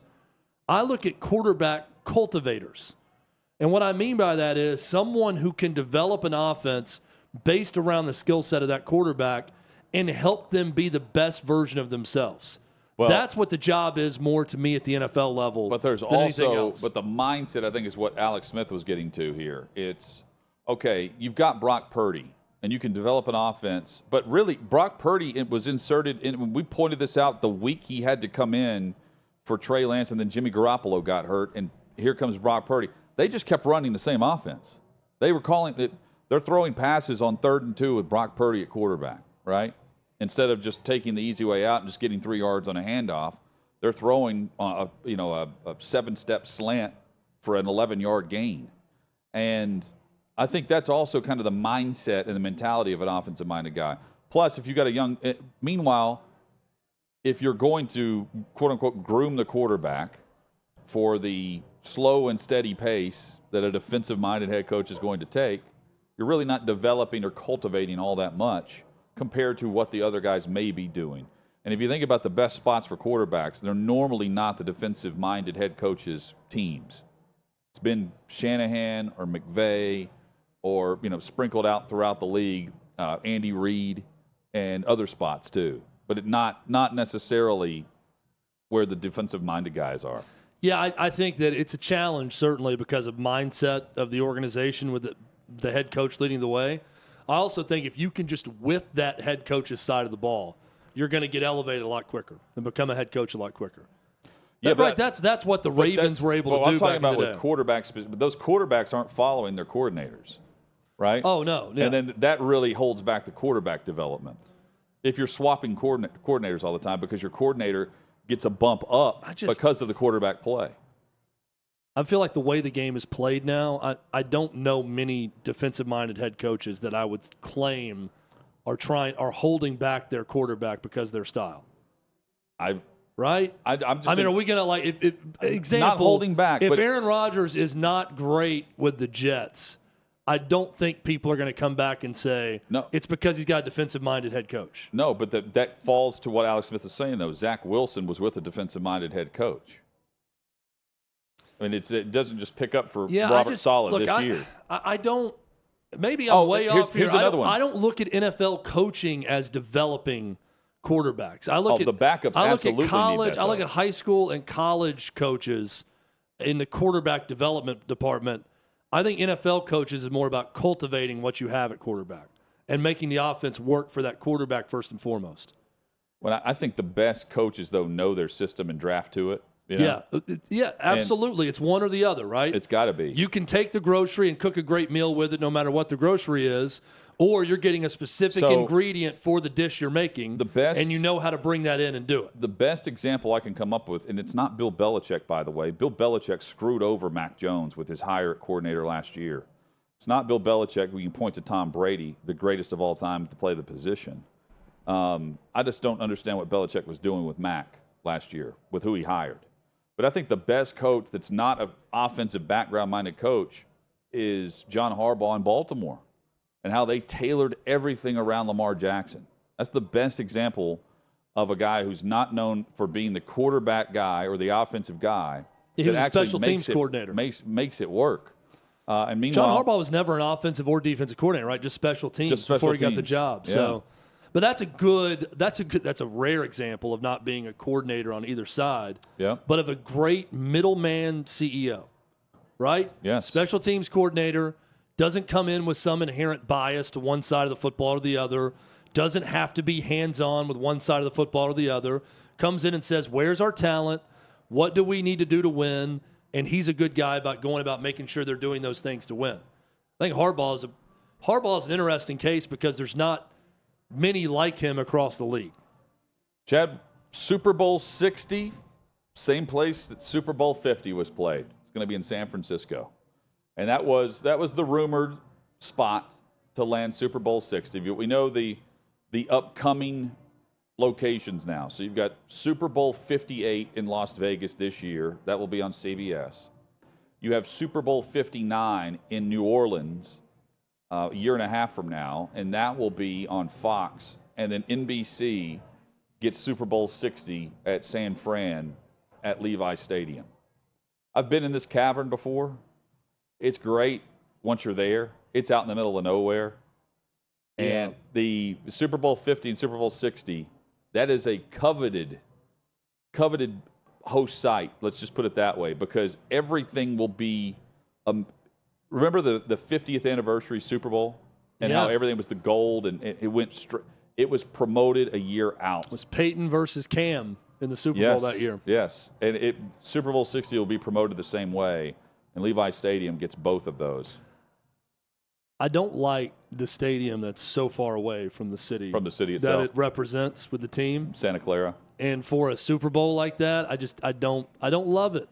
I like the setup. We've been to Super Bowls in New Orleans. I do like the setup there. It's pretty easy for everything. It's all right close to the French Quarter with the stadium. Yeah, I don't love the location of the Super Bowl. But you say the stadium's nice. You've been It's nice once you're there.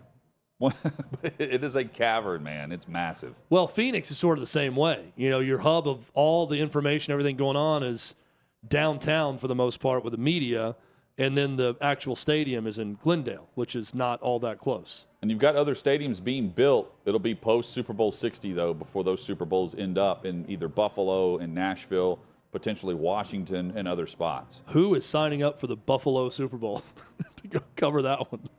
I mean, I think it's going to be fun just because it's so they'll get one random. No, they're absolutely going to get one. But to think about, I mean, we've been in a Chicago's Minneapolis Super Bowl. about to build something. Yeah, but I mean, think of the frozen tundra that was the Minneapolis Super Bowl we attended, and now think of a Buffalo Super Bowl, a city with much less going on than Minneapolis. And before you laugh, Buffalo's not getting Super Bowl. Buffalo's giving $800 million in taxpayer money to help build it. And the NFL, because it's all publicly financed and they privatize the profits through the owners, they will make sure that one of the promises will be the Super Bowl. They'll give you one. They're not going to promise more than that, but they'll give you one, especially if you got the dome. Then you're in the rotation. And Soldier Fields comes to mind. Chicago's about to come forward and try to break ground on a new spot out there at the racetrack. They're talking dome for that. Hutton, if we cover the Buffalo Super Bowl, which I hope we do, this may be our first live from Niagara Falls. Yes, it will maybe our first international Super Bowl, and that we'll bring our passport and stay on the Canadian side of the falls because that is the prime spot to stay. If you were staying in Western New York, you don't stay in Buffalo. Stay in Niagara, Ontario, is where you want to go. That may be our hub.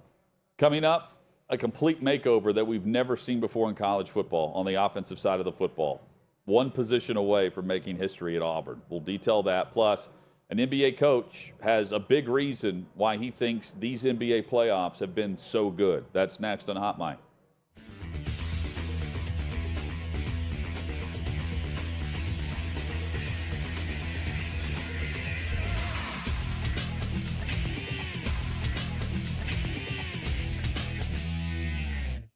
Primary complaint is when you let somebody cross the street while you're driving and they purposely take their time when they see that they are waiting for you crossing the street. That is my primary complaint, and it drives me crazy. My primary complaint is people who talk on speakerphone in public. People that chew too loud. Number one pet peeve, telemarketers. Number two pet peeve, when people don't understand the menu that they're serving. Number three pet peeve, when people ask for change but they have no quarters. Number four pet peeve, parallel parking. My primary complaint is I can't just go to a bar and have a nice quiet beer. There's all this live music every freaking where. Like, I'm just trying to go to a bar, relax, have a beer, watch the game, but no, we gotta have these guitar players and these bands. Why can't I just hang out and just relax, have a beer, and watch the Memphis Grizzlies? I mean, is that too much to ask? I do not appreciate or condone anybody that litters. I think you got to keep your planet clean. It's turning your nose up to everybody that has to clean your up. Quit littering. My primary complaint would be wobbly tables at restaurants. Another pet peeve I have is no courtesy flushing. No one believes in that. Thank you. Another pet peeve I have is when people have AirPods in. Excuse me. Another pet peeve I have is when people have AirPods in and they're singing louder so everyone can hear what they're not supposed to listen to. When people eat smelly food on the airplane. Dishes left in the sink. My primary complaint is when I'm out to eat with somebody and they bite their fork as they are putting the fork in their mouth to eat. When people bite their fork and scrape that, and when they're eating dinner, you can hear like it's like nails on a chalkboard. Hell no. My primary complaint is when people complain about me when I bite my fork. Those folks who are in the airport talking on their cell phone very loud so everybody else can hear what they're saying, even though we really don't care. My primary complaint are drivers who do not stop on a pedestrian crosswalk. Period. My last pet peeve is that when people text you, they text you that they're busy, or if you call them, they answer and say they can't talk. Either way, just don't respond. You can't text me, don't text me back. And if you can't answer the phone, don't answer the phone to tell me you can't talk.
Coming up, the attorney for the woman accusing Matt Ariza and others of rape, he will join us. Dan Gillian, the civil case that's ongoing.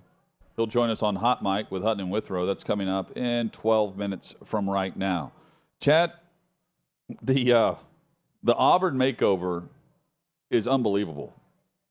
Right now, the offense that Hugh Freeze will send out, 10 of the 11 starters are going to be guys who were not on the roster January 1st of this year. And they're one position away, an offensive guard away from an entire starting Clean lineup sweep that will be totally different. I love that. Than January 1st of this year. That is mind-boggling. That puts in perspective how much you can turn over if you really want to based on the transfer portal. And there's another window coming open for him where he can grab that offensive guard, speaking of Freeze, and he'll have a brand new roster altogether. They've got their quarterback, of course, Peyton Thorne, who's coming in from Michigan State. Hugh Freeze second only to Deion Sanders with turnover, with what he's done at Colorado. It's a great example of how your fortunes can change, good or bad, almost overnight with the transfer portal. The thought would be this will ultimately be a good thing for Auburn because Hugh Freeze is going to run a completely different offense than Brian Harsin. It totally makes sense that he wants different types of players in to run that offense. Yes. Totally makes sense that those recruited by Brian Harsin want to GTFO and go somewhere else where they're going to play. So to me, this is an example of the good of all of it when there's a coaching change, that you don't have to force fit someone in a system they didn't sign up to play, they're not going to be as effective in. They can go play somewhere else. Hugh Freeze gets to bring in 11 new starters on offense. Hugh Freeze is known to have prolific offenses wherever he's been. So this seems like a good thing for Auburn, and it also seems like it could be a good thing for those that left Auburn and went somewhere else. So I like it. Auburn's roster will consist of players from, and this is offense, but it's never happened when an entire starting 11 is totally different.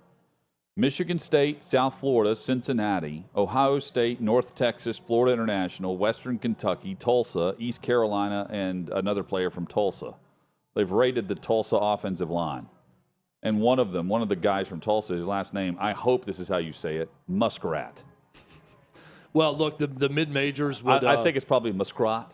Yeah, Muskrat sounds better. The group of five, I shouldn't say mid-majors, that's more of a basketball term. The group of five programs would disagree with me on this. Yeah. But I like to see that he's building this mostly with non-Power 5 transfers.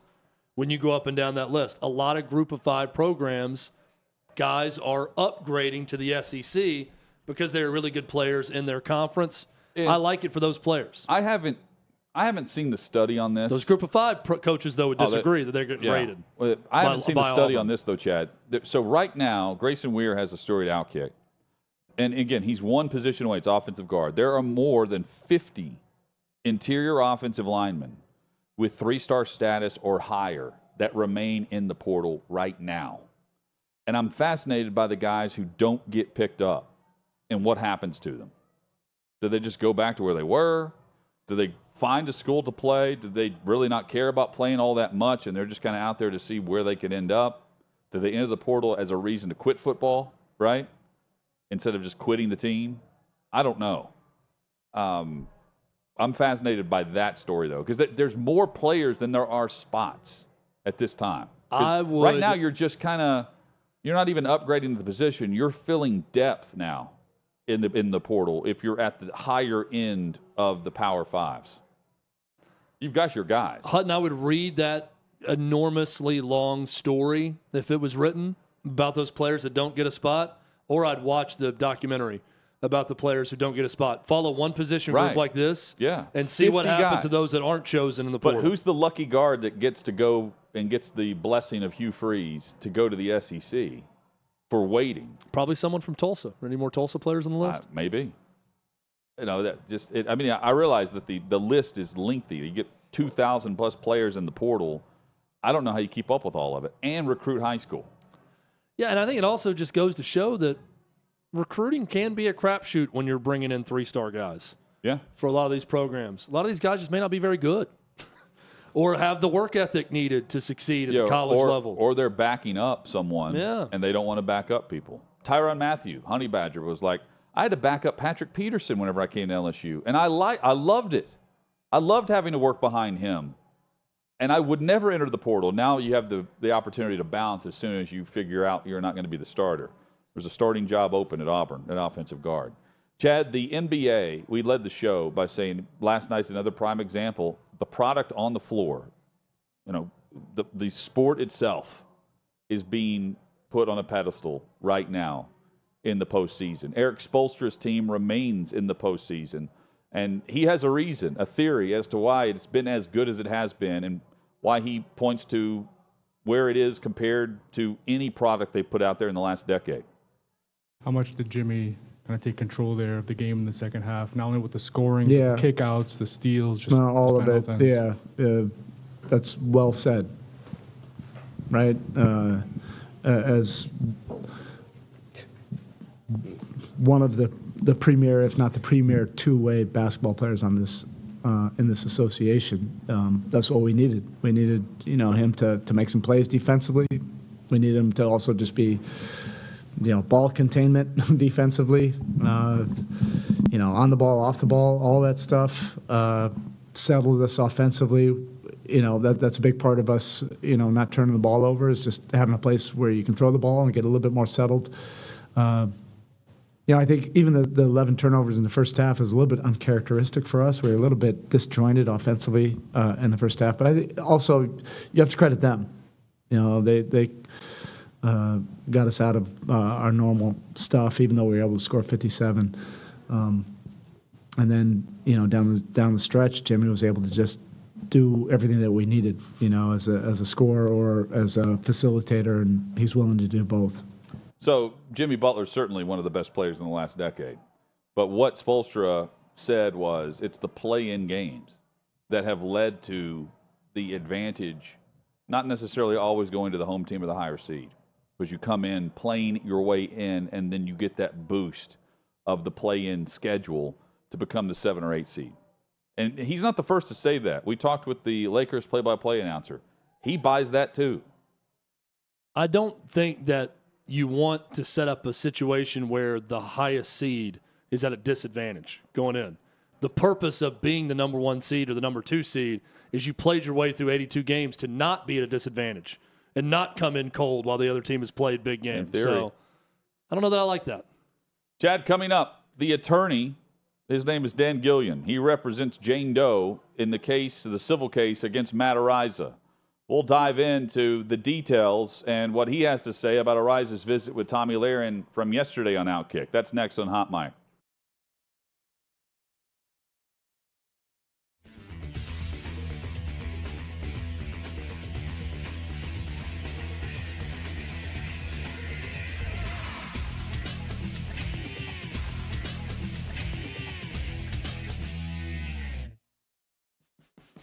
What you're experiencing is the bold taste of a Southern legend. Old Smoky Moonshine and Whiskey, authentic Tennessee mountain-style spirits. We believe in crafting flavors that were born from tradition but defy expectation, and pioneering a new experience with every sip. Because if it doesn't do this, it ain't this. Old Smoky Moonshine and Whiskey. Come on.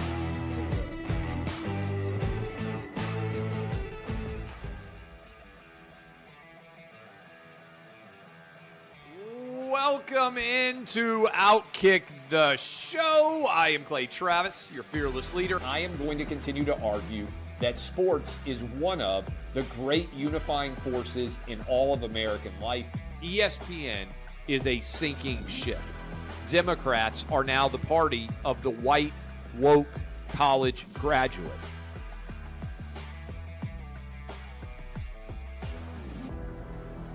We live in a land of participation trophies. You gotta lean into the turns. You really gotta lean into the turns. When Leah Thomas walked in that first day, it got silent, and every girl was uncomfortable. Very difficult to go back-to-back years in the NFL with the number 1 overall pick. I've been out of LA long enough to have forgotten that libs, no matter how ridiculous the scenario, are gonna live. Another week of inflation, another week with Biden with COVID, and another set of losers to crown. People don't watch the WNBA on TV, in person, on a plane, on a train, on a bus, or on purpose. The scary thing, Tommy, is in the history of this government, I've never seen them give anything back that they've taken. Oh no, they never do. And they won't. We've seen coaches throw water bottles. We've seen coaches act like idiots. We've seen coaches slap other coaches. But I think if you're involved in carjacking, you're inherently a rotten human being. The level of stupid that sometimes gets on our YouTube chat just gives me a headache. You're born a male, play with males. You're born a female, play with females. Don't at me about it, people. I believe this person is the greatest player anybody alive will ever see. How can you hate Derek Jeter?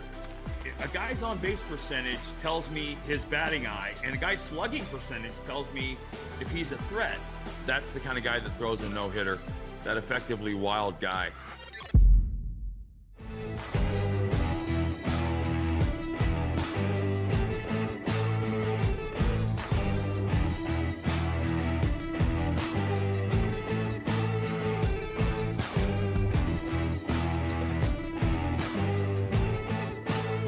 Old Smoky Moonshine and Whiskey. A bold taste of a Southern legend.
Just like that, the final hour is here on this Friday edition. Hot Mike with Hutton and Withrow across the OutKick network, which includes this great radio partner and all of you watching on YouTube. If you haven't done that, we hope you will visit the OutKick channel. Subscribe to the OutKick channel. Very simple. Just search us out.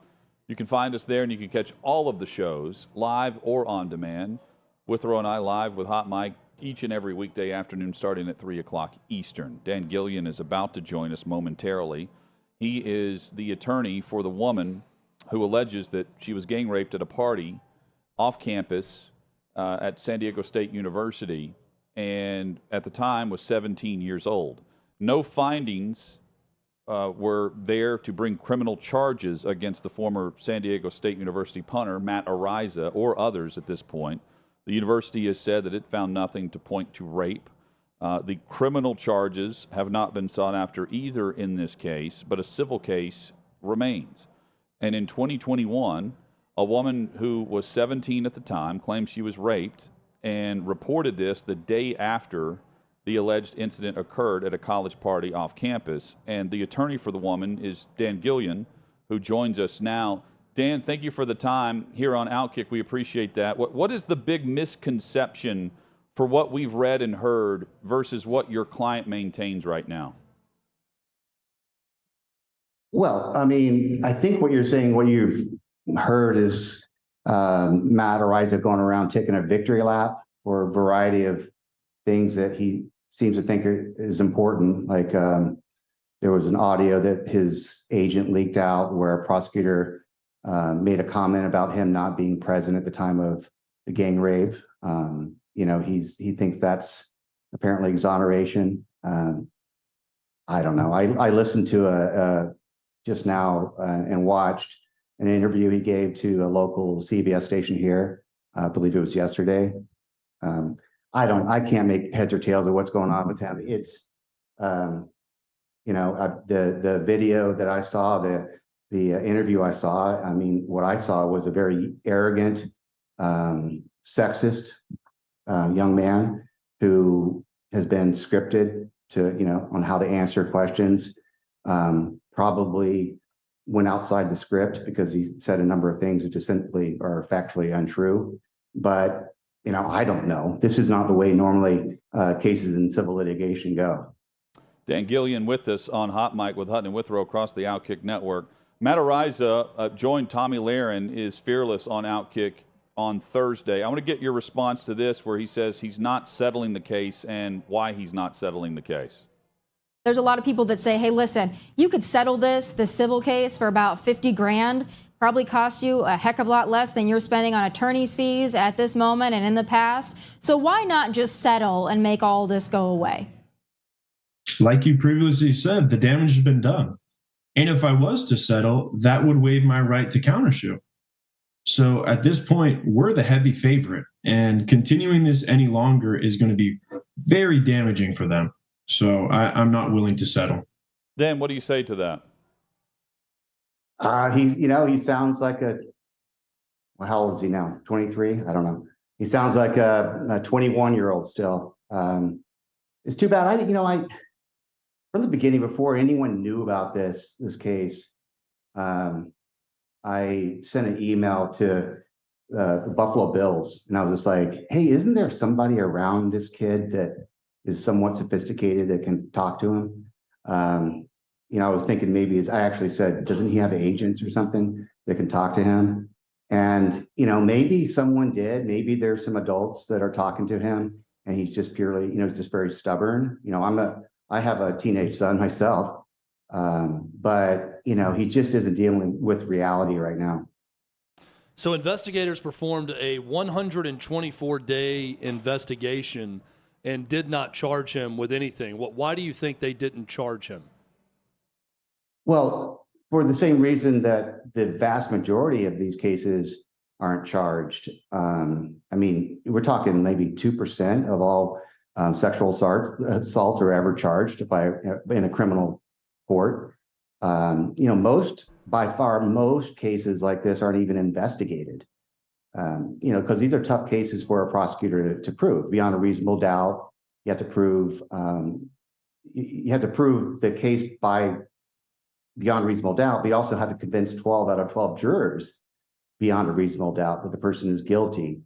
And when you have a drunk victim, right, that's your main witness, but she says she's drunk, right there, you're going to have difficulty as a criminal prosecutor. So most of these cases don't get charged. Most don't even get investigated because the detectives know that they're not going to get charged and they don't want to waste their time. So this one was unique, that the investigators spent a lot of time, a lot of money, trying to find the case that it seems like they believe existed, but, they just didn't get in their smoking gun, and Matt Ariza wouldn't talk. He asserted the Fifth Amendment and wouldn't talk. It isn't until now that he's talked, after he's had about a year or so to get scripted by his lawyers, he's willing to talk now. But they're just, I did an op-ed, by the way. I wrote an op-ed piece for the San Diego Union Tribune where I kind of laid this out. This is so commonplace that charges aren't filed. It's actually very uncommon that police even investigate these sort of cases. So you've argued that prosecutors based their opinion that Ariza wasn't present during the rape based on a witness who was a buddy of his. Can you elaborate on that? Well, no, it's not my opinion, or it's not the prosecutor's opinion that he wasn't there. The prosecutors don't have opinions. Prosecutors are like any other attorney, and they look at evidence and they say, what is the evidence? And for a prosecutor, they're saying, is there sufficient evidence for me to prove beyond a reasonable doubt? That's what they're looking at.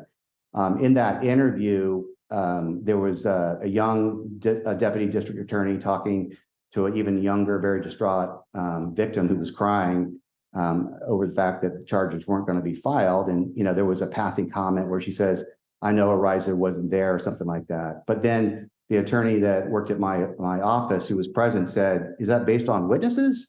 And she says, no, one witness. That one witness was actually never interviewed by the police or the DA.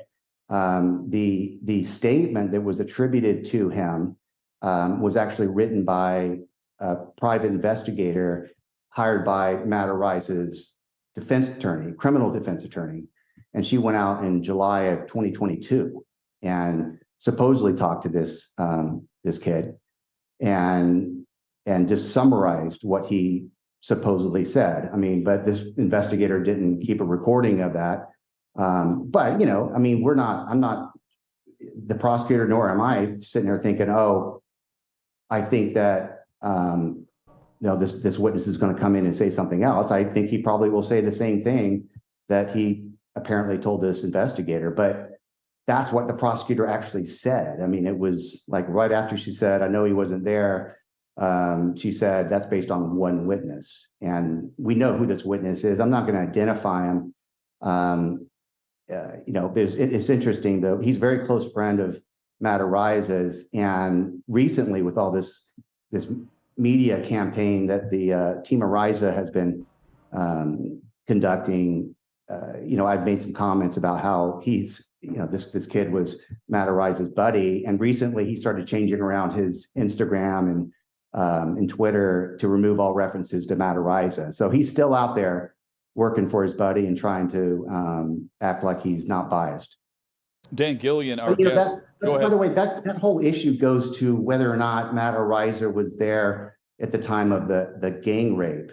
But what he does know this, and his lawyers do know this, but they just don't seem to talk about it very much, is that the allegation against him includes the statutory rape and the rape by intoxication for sex that he now admits that he had with my client. Initially, during a pretext call with the police, he only disclosed that oral sex. So he didn't even comment about the sexual intercourse.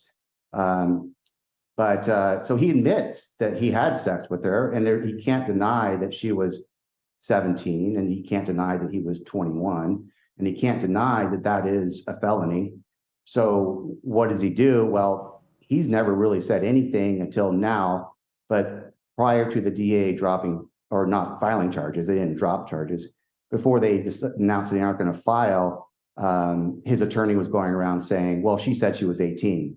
And now he's tasked with he has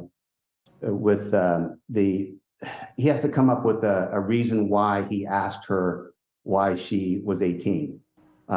She's always been very, very clear that no, he never asked me. I never said it. It was never an issue.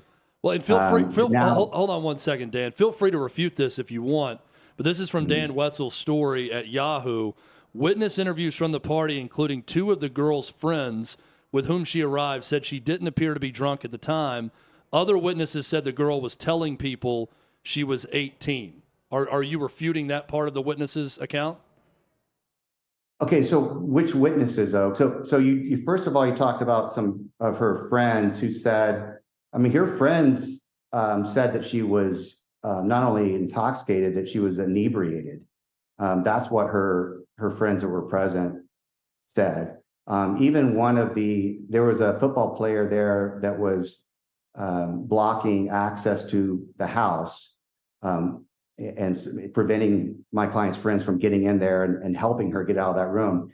He even gave a statement to the police that she was inebriated.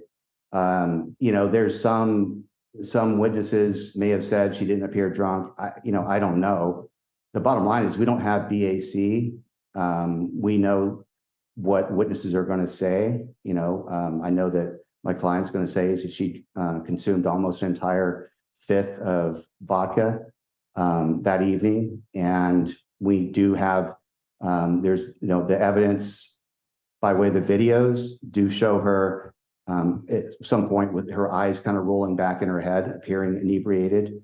But I don't think there's any doubt that she was drunk. Now, the issue I was addressing before wasn't rape by intoxication, it was statutory rape, and those are two separate things. Matt Ariza admits now he admits that he had sex with my client on the side yard now he says within 15 minutes of meeting her. And he's 21 at the time, she was 17. The only way he can get out of that is by coming up with a story that somehow she told him that she was 18. This is a young girl with braces on her teeth and appearing very intoxicated and appearing just young. She's just a young looking girl. And, the bottom line is he didn't ask her and she didn't tell him. And that doesn't create a defense at all. That's why he's coming up with this story. Dan Gillian with us on Hot Mic with Hutton and Withrow. Was anything removed from social media from that night? We're in a social media age where you're going on Instagram Live, you're making posts, there's tweets. Is anything from social media helping to corroborate the story of your client? Well, which story of my client? I mean, or the account. Well, okay. Well, there's nothing on social media, I mean, that I can think of. I mean, I'm sure that there was. I mean, we know that some of these guys shared videos of themselves having sex with my client on, I believe it was Instagram or Snapchat. But now we're not using social media so much. I mean, social media shows a very close connection between Matt Ariza and the person he, describes as his designated driver or chauffeur, or whatever you want to call him. But he's a second string punter on the team, and he just saw Matt Ariza as God. But they're very close friends, and there's TikTok videos out there showing them together, traveling together. But he's been taking those posts down, so that aspect of social media be used. But here I just think it comes down to my client's very believable. She's very real. She's humble. Her story makes sense. And I've just now been able to see that Matt Ariza, he can appear scripted and maybe rehearsed. He's more than just a little bit arrogant and quite a bit sexist.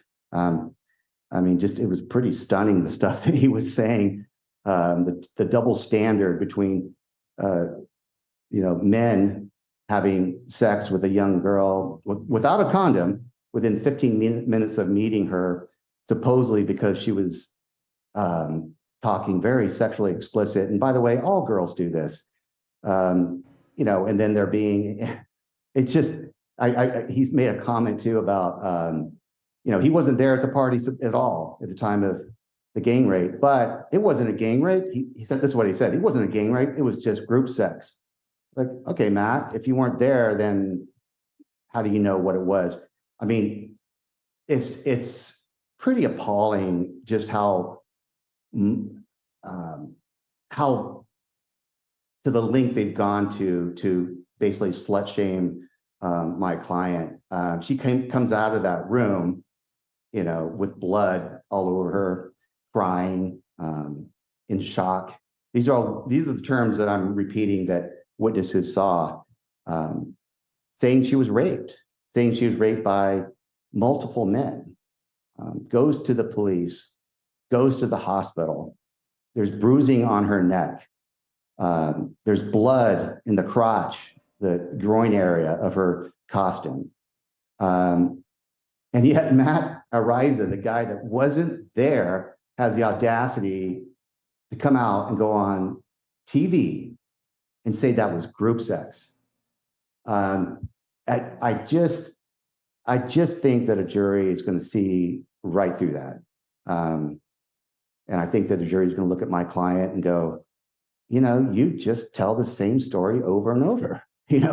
From day one, it's been the same story, because she will testify about what she remembers, and she will not make up facts to fill in the gaps. And Matt Ariza has demonstrated already to me in just a short video that he's willing just to make up facts and argue his case whenever it suits him, and it's for one purpose. He wants his job back. He wants his job back with the NFL. He doesn't care about my client who came out of that room bloodied, saying she'd been raped, had to go to the police. She didn't know who he was. This whole idea that she was making this up for money. What motive did my client have to make this up?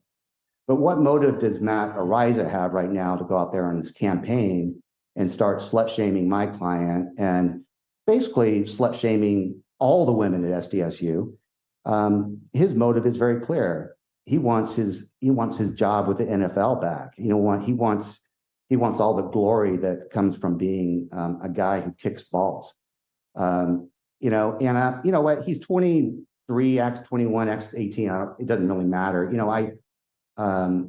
It just seems like to me that some of the adults in the room on Team Ariza's side, they need to, have a kind of come to Jesus with this guy and say, Matt, you were 21, she was 17, she had braces in her mouth, you had sex without a condom within 15 minutes of meeting her, but you did nothing wrong, did you, Matt? I mean, it's just, to me, I think that a jury is going to be pretty appalled. A jury, have you offered to settle this case on your side? Oh yeah, so in fact, it was a discussion that Matt Ariza's attorney and I had over the phone, and we are the ones that came up with the $50,000 number. It was interesting, and I told Mr. Submergent, it repeated what my client's been saying from day one. She doesn't care about money. So I said, listen, he doesn't have a job. $50,000 is a lot to a young man who doesn't have a job. And he came back and said, well, how about 25? And I go, no, it's going to have to be 50 because otherwise he'll go around and start acting like it was just a nuisance thing. And I said, but don't worry, he can pay this off when he gets a job. So it wasn't about anything. So it was just more about like, hey, let's just resolve this case. And his attorney agreed with me.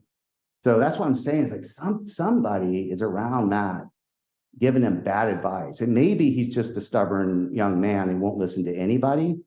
But, he's got it in his head. Somehow he's going to end up suing me. I don't know if he really believes that, but, that's, again, just more lunacy coming out of that side of the case. Dan, final thing, what's the timetable like moving forward from your end on this civil issue? Well, these cases typically take, a couple of years to get to trial. And I think this case is a good example of why. We still don't even have all the records from the police in unredacted form. This is an important case, and we've got a number of witness statements from the police, but there's also a lot of them that have been completely redacted. And, we can't even take depositions until we get those statements. There's additional defendants we're going to be naming additional defendants because now that we have the police reports, we're able to identify at least 2 more football players who admitted to at least having sex with her in that room. And then we also identified the football player that was blocking access to that house while the rape was going on. The big issue, and I think the big kind of the big red herring that Team Ariza has been trying to get the media to follow is whether or not he was part of the gang rape. And, my client, she told the police within a couple of days that he led her from the house into that room and then someone shoved her down from behind. That's pretty much what we alleged in the complaint. 10 days after the incident, Matt Ariza during a pretext call. So he's being recorded. He didn't know it. He commented that he was outside for the rest of the party and starts talking about why the party ended. And even made a comment that he thought that my clients in her group were there until the end of the party. He never ever said anything like, oh, by the way, I left the party early. He never said that. That's what he's saying now. It may be true that he did, and his attorneys have told me they have independent evidence beyond what he says and beyond what his buddy says, but for some reason they just won't produce it. And all I can assume is the reason is they don't have it. And, but, and final clarification, the investigation, did it not say that there was no blood as she exited the room? And is there a discrepancy there? If so, why? I have no idea where you'd say there's no blood when she comes out of the room. There's a couple of guys have been willing to say that because they're trying to squeeze this case into some sort of group sex. But I mean, every single believable witness. Plus, I mean, I don't know if you've seen the video of her costume. It's got blood all over her groin area, and the witnesses that they've deposed. Well, there's one witness they've deposed so far, and she said there was blood. What was interesting about that particular witness is the same investigator who was hired by Ariza to interview the friend she had in her statement that she attributed to this witness about the blood, she really downplayed the amount of blood that there was. But, at her deposition, she said, no, there was blood. It was dripping down her Was leg. there an examination done by the investigators, I guess is the question. And what were the findings of that investigation with the rape kit? Oh, yes. Yeah. I mean, it's all, this is absolutely. She went to the hospital and underwent a very invasive sexual assault test, and by nurses primarily. The police officers took photographs of the injuries, but there was, female nurses that did the, very invasive exams, and it's all there. I have no idea where you're getting the evidence is there was no blood, because there was blood. Dan Gillian has been our guest, Gillian Law Firm, representing Jane Doe in this case, and he's saying it's moving forward in the civil aspect of the court system. Dan, thank you for the time and the insight from your side of things as a follow-up to what we heard from Matt Ariza yesterday. Okay, no problem. Thank you. Absolutely. Dan Gillian there, the attorney, and chances are we'll be checking back in as this case progresses, because he's still maintaining his client's side of the story, despite the university. Keep in mind, this happened off campus. The university saying 2021 that there were no findings on their end that suggested rape, and there are no criminal charges that were brought forward and was announced in December of last year. And recently, the videos have been referenced, and Matt Ariza is making what he said was the victory lap, according to Dan Gillian. And according to Dan Wetzel's piece, and this is from prosecutors after that 124-day investigation, which is important to note, quote, prosecutors said her behavior in the videos made prosecuting anyone for rape impossible. And those are the videos that Dan referenced that are out there. Coming up, Mary Catherine Ham will join us. She's the host of Getting Hammered with Mary Catherine Ham. We'll dive into where we are in the world of news media, sports media, and the 24-hour news cycle. And Chad, specifically, the importance of being first versus being correct and accurate. That's next on Hot Mic.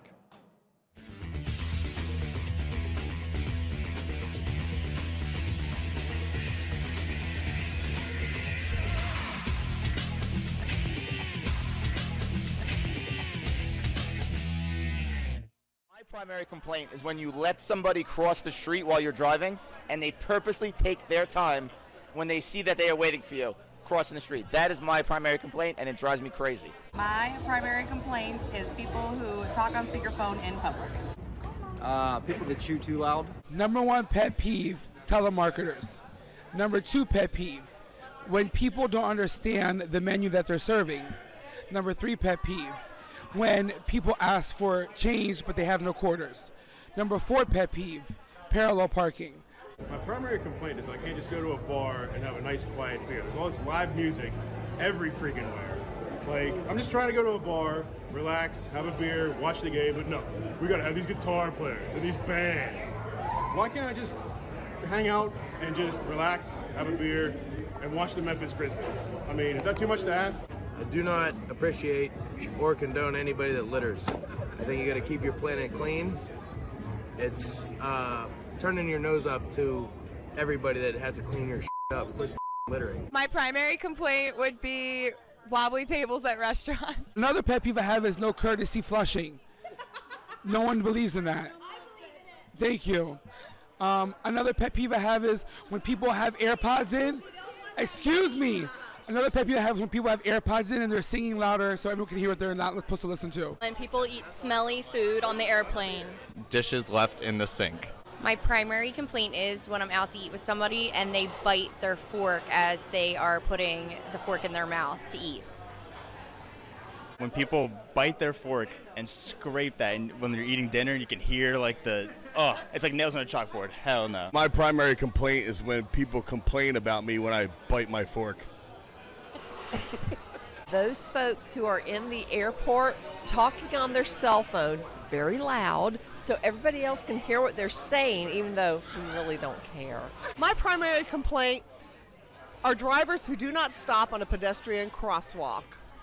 Period. My last pet peeve is that when people text you, they text you that they're busy, or if you call them, they answer and say they can't talk. Either way, just don't respond. You can't text me, don't text me back. And if you can't answer the phone, don't answer the phone to tell me you can't talk.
Sixth and Peabody, our location with Yeehaw Beer and Old Smoky Moonshine. Hot Mic with Hutton and Withrow across the OutKick network rolls on. Subscribe to the YouTube channel if you're watching there. Hit the like button. You can join us in the chat as well. Mary Catherine Ham joins us, host of the Getting Hammered podcast, back on. Rave reviews, Mary Catherine, after your last visit with us, was we were trying to get into a deep dive of media now versus what media, I guess, used to be. Thanks for coming back on. Well, thank you very much. I appreciate the kind words, even though I'm a dog. Two-time national champion, That's back right. to back. You got a lot of bragging rights right now, Mary Catherine. I waited a long time for it, guys. A long 1980 was a long time ago until a couple of years ago, no doubt about it. You've earned it. So we just had the attorney for Jane Doe and the Matt Ariza case on with us, and he said a lot of things in that interview. But one of my main takeaways, this is me talking now about what he said. One of his main arguments was Matt Ariza is a sexist, pompous, rehearsed guy, and he comes across that way in every interview. And he is a 21-year-old guy at the time who had sex with a 17-year-old, and a jury will see that my client is humble and real and likable. And I'm thinking, the argument basically is they're going to like her more than him.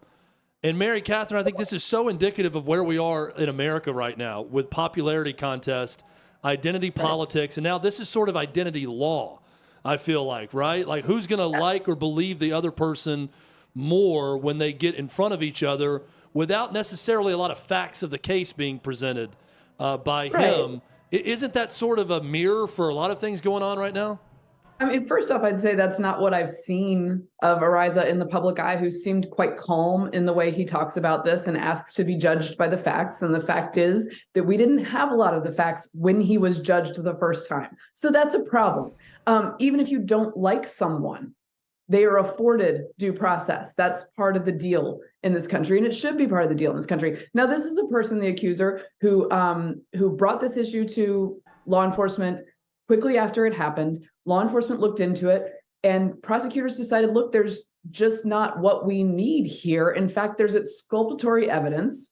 That exculpatory evidence is very important in the public eye if Matt Ariza is being called to task for this. He claims that the contact he had with her was consensual. And you're right, this is an identity thing. The press decided he's a bad character, she's a good character. That is not how journalism is supposed to work. And when you do journalism that way, you do a disservice to the truth and the people that you are serving, not to mention the actual people whose lives you might ruin, right? Like Duke lacrosse players or whoever it might be. Or this week, the lady who went viral for having a discussion or having a dispute with people about the city bike, right? Somebody decided she's the bad character. These guys are the good characters, according to social justice. And therefore, this is the way this played out. We shouldn't even be discussing that dispute as a national news story. But since we should have facts. And when the facts came out, it turned out, well, she did pay for the bike and it wasn't exactly what we thought it was, right? So perhaps media should do the part where they find the facts, which is purportedly their job, before we get to the judging part.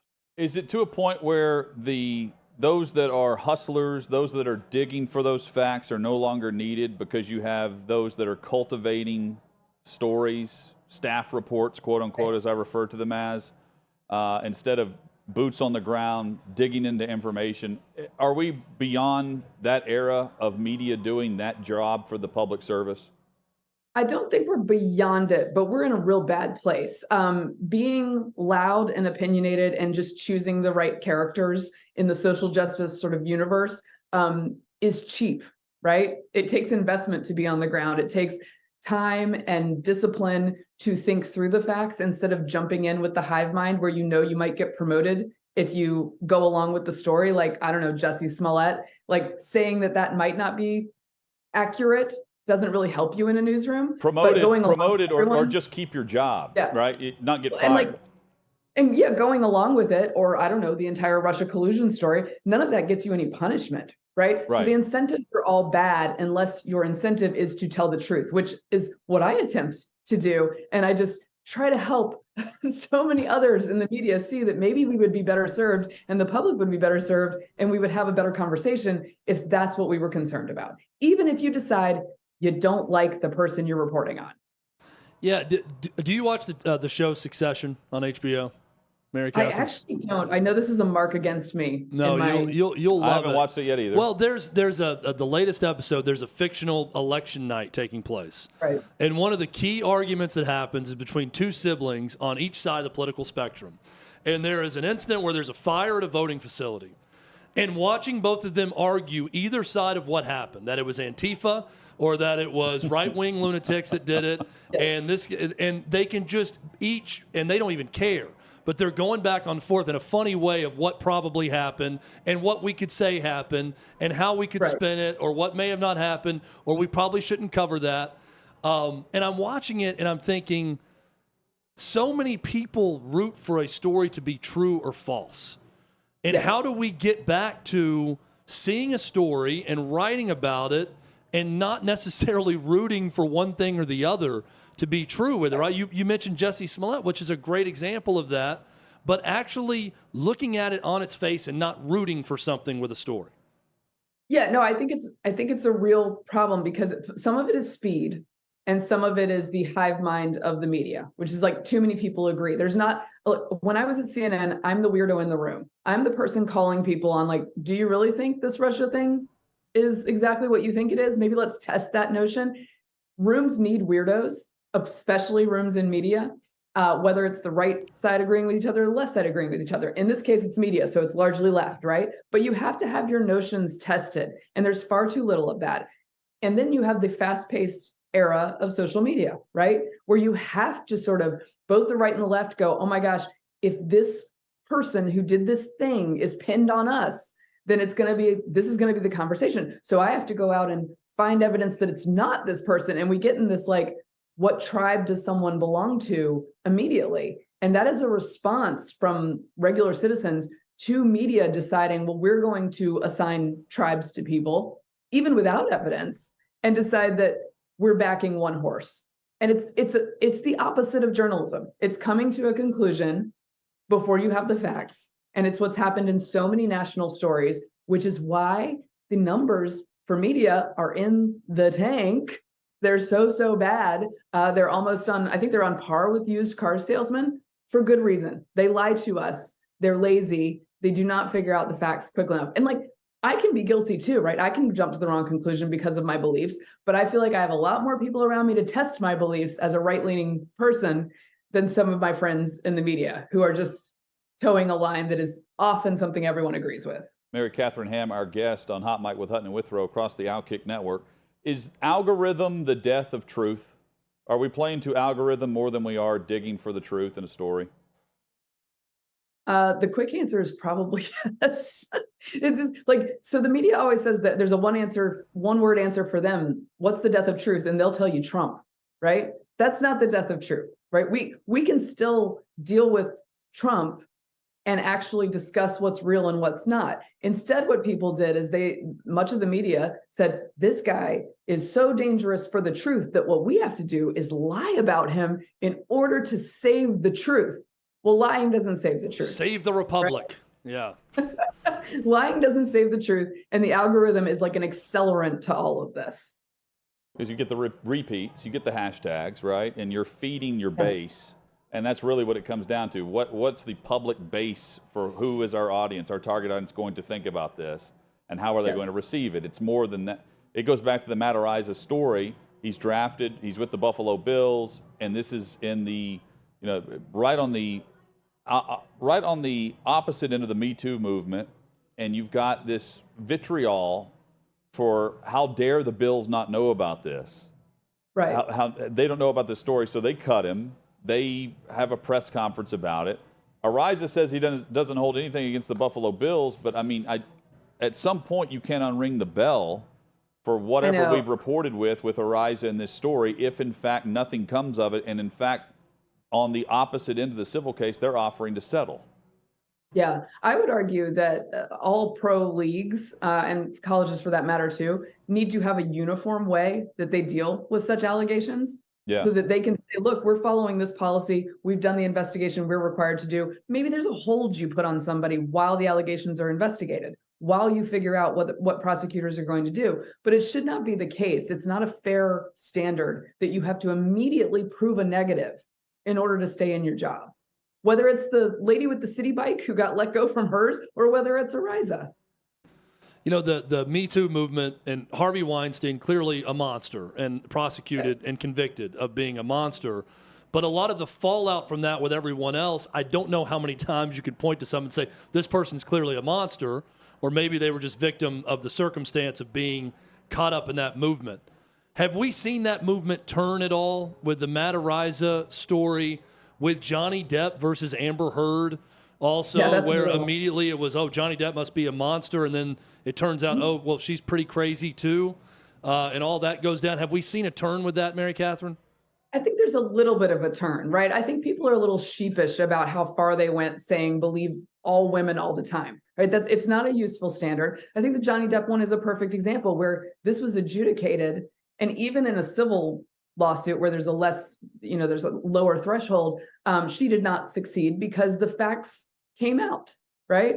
And in that case, I guess using the lawyer's argument, he ended up being the one with the facts on his side and the more likable one. And that mattered in that courtroom because that does matter in courtrooms, but the facts were adjudicated finally. And I appreciate that he got a nice welcome in France for the Cannes Film Festival, because I do think he lost a couple years of his career over this, which was not a good relationship, very, very messy, and certainly was not just him causing problems, as we now know from the trial.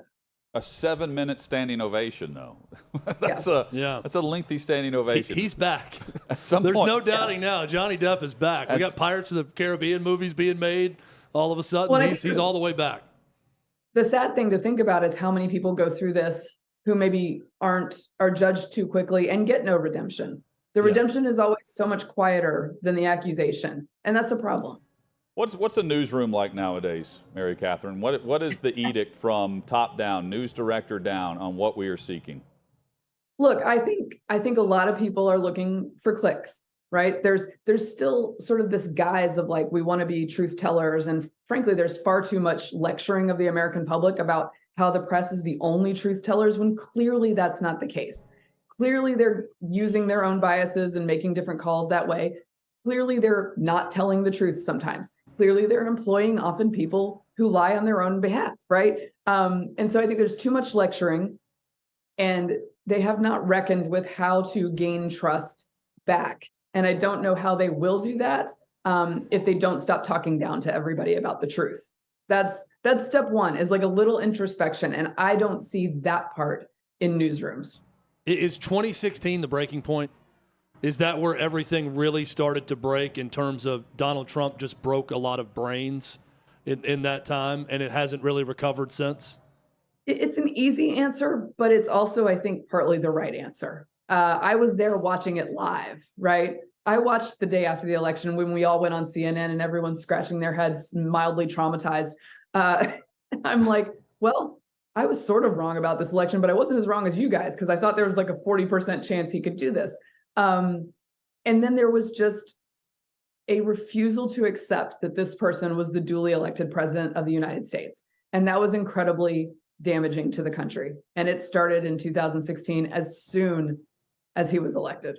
And as journalists, that's doing exactly what they accuse many, rightly, on the right of doing, of denying that Biden won the election, right? It's the same thing. They just think it's righteous because it was Trump. And that's the problem. You can't have two different standards. Mary Catherine Ham has been our guest. Follow her on social at MK Hammer, the Getting Hammered podcast, available now. Best podcast titles of all time. Right. And thank you very much. Almost as good as Georgia's Defense is the name of that podcast. Good luck with I got to go up to Philly and watch them this year. Good luck on your three-peat, by the way. Your trio of titles coming up. Thank you so much Next for joining time we'll us get again. into Stetson Bennett, whether or not he graduated from Georgia and how that's possible. Oh, in 6 I have years. thoughts. Yeah, that's the tease for the next visit. You have to try at that, to not graduate in 6 years. I'm convinced he just Not didn't go at to the school. University of Georgia, you don't. Yeah, I just think they said, hey, just come play quarterback. And he just kind of hung out around Athens the whole time. Oh my gosh, it's a great place to hang out. For sure. Thank you for the time. Good to see you. Bye, guys. Mary Catherine Ham there, the Getting Hammered podcast. She has a degree. She does. Let's clarify. She has her degree from Georgia. Probably in like 3 years. Unlike the quarterback who just won back-to-back national championships and was in school for 6 years. The 7-minute standing ovation. At some point, doesn't it become awkward for the person that is receiving the applause? That honestly sounds like hell to me. The 7 minutes. To receive a 7-minute standing ovation, I'd have no idea what to do for 7 minutes. That would be so uncomfortable. We'll try to think of the things we could do for 7 minutes. Close while out the show with receiving Hutton giving me a this standing applause. ovation and see how I respond. That's next on Hot Mic.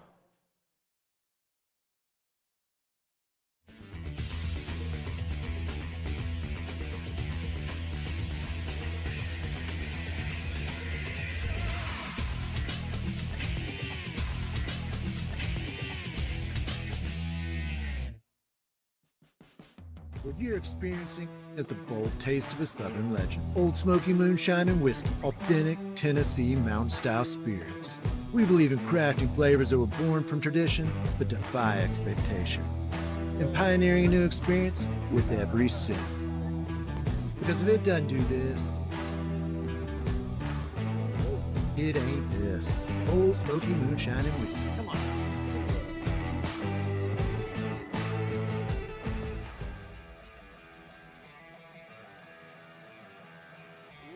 Welcome into OutKick the show. I am Clay Travis, your fearless leader. I am going to continue to argue that sports is one of the great unifying forces in all of American life. ESPN is a sinking ship.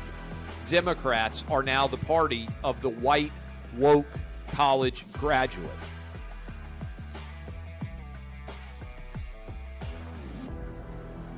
We live in a land of participation trophies. You gotta lean into the turns. You really gotta lean into the turns. When Leah Thomas walked in that first day, it got silent, and every girl was uncomfortable. Very difficult to go back-to-back years in the NFL with the #1 overall pick. I've been out of LA long enough to have forgotten that libs, no matter how ridiculous the scenario, are gonna live.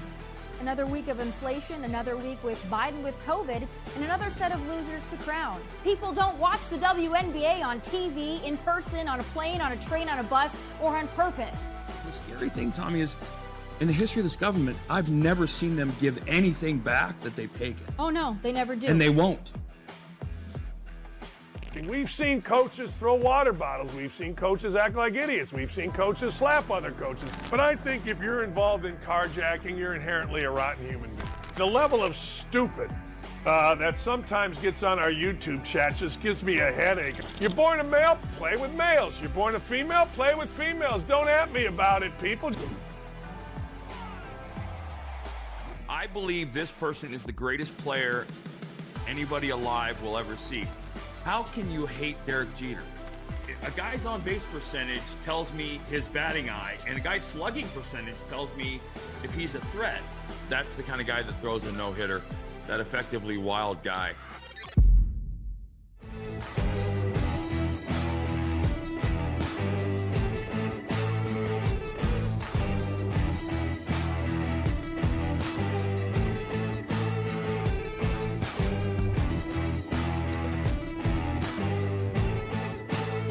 Old Smoky Moonshine and Whiskey. Bold taste of a Southern legend.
Johnny Depp was back, won a $15 million defamation summary in his defense of whatever was going down with Amber Heard. That was last year as we knew it.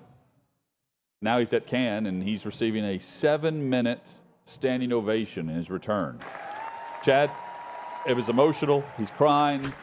He's, coming up on do a lot stage. in 7 minutes. But this is through Variety.